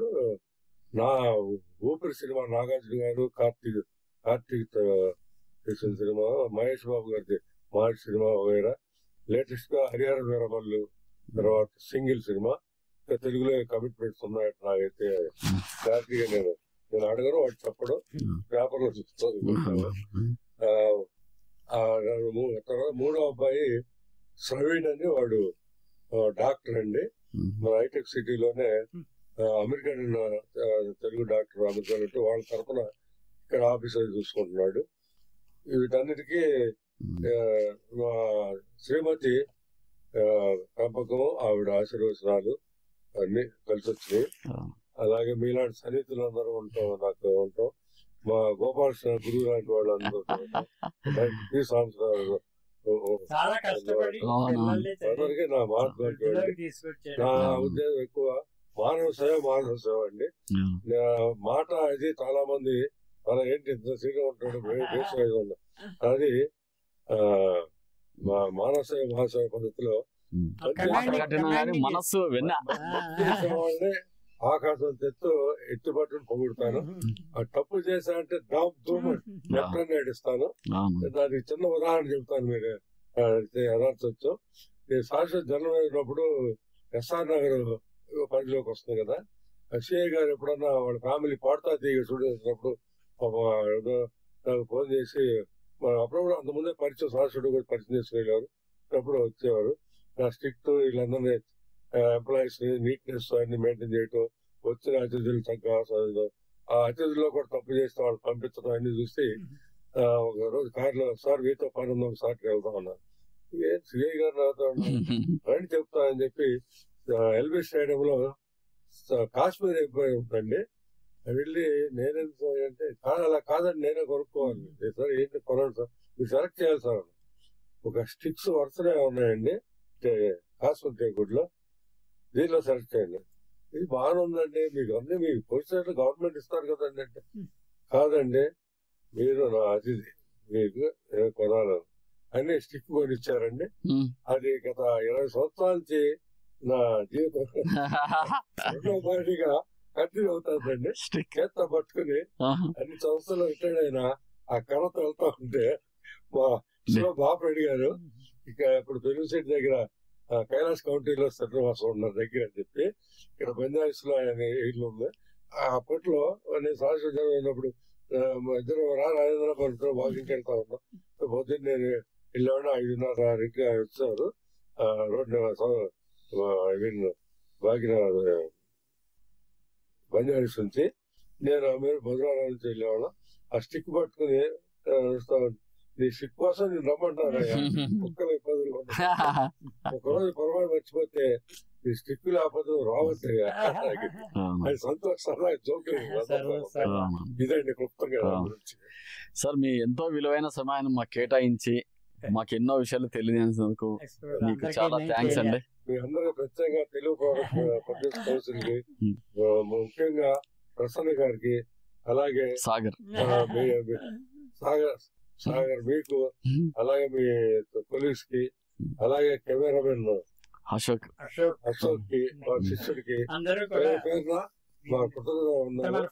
అందరికి వయసులో పెద్దవాళ్ళు అందరికీ శుభాశీస్సులు తెలియజేస్తూ నమస్కారం. Thank you sir. థ్యాంక్స్.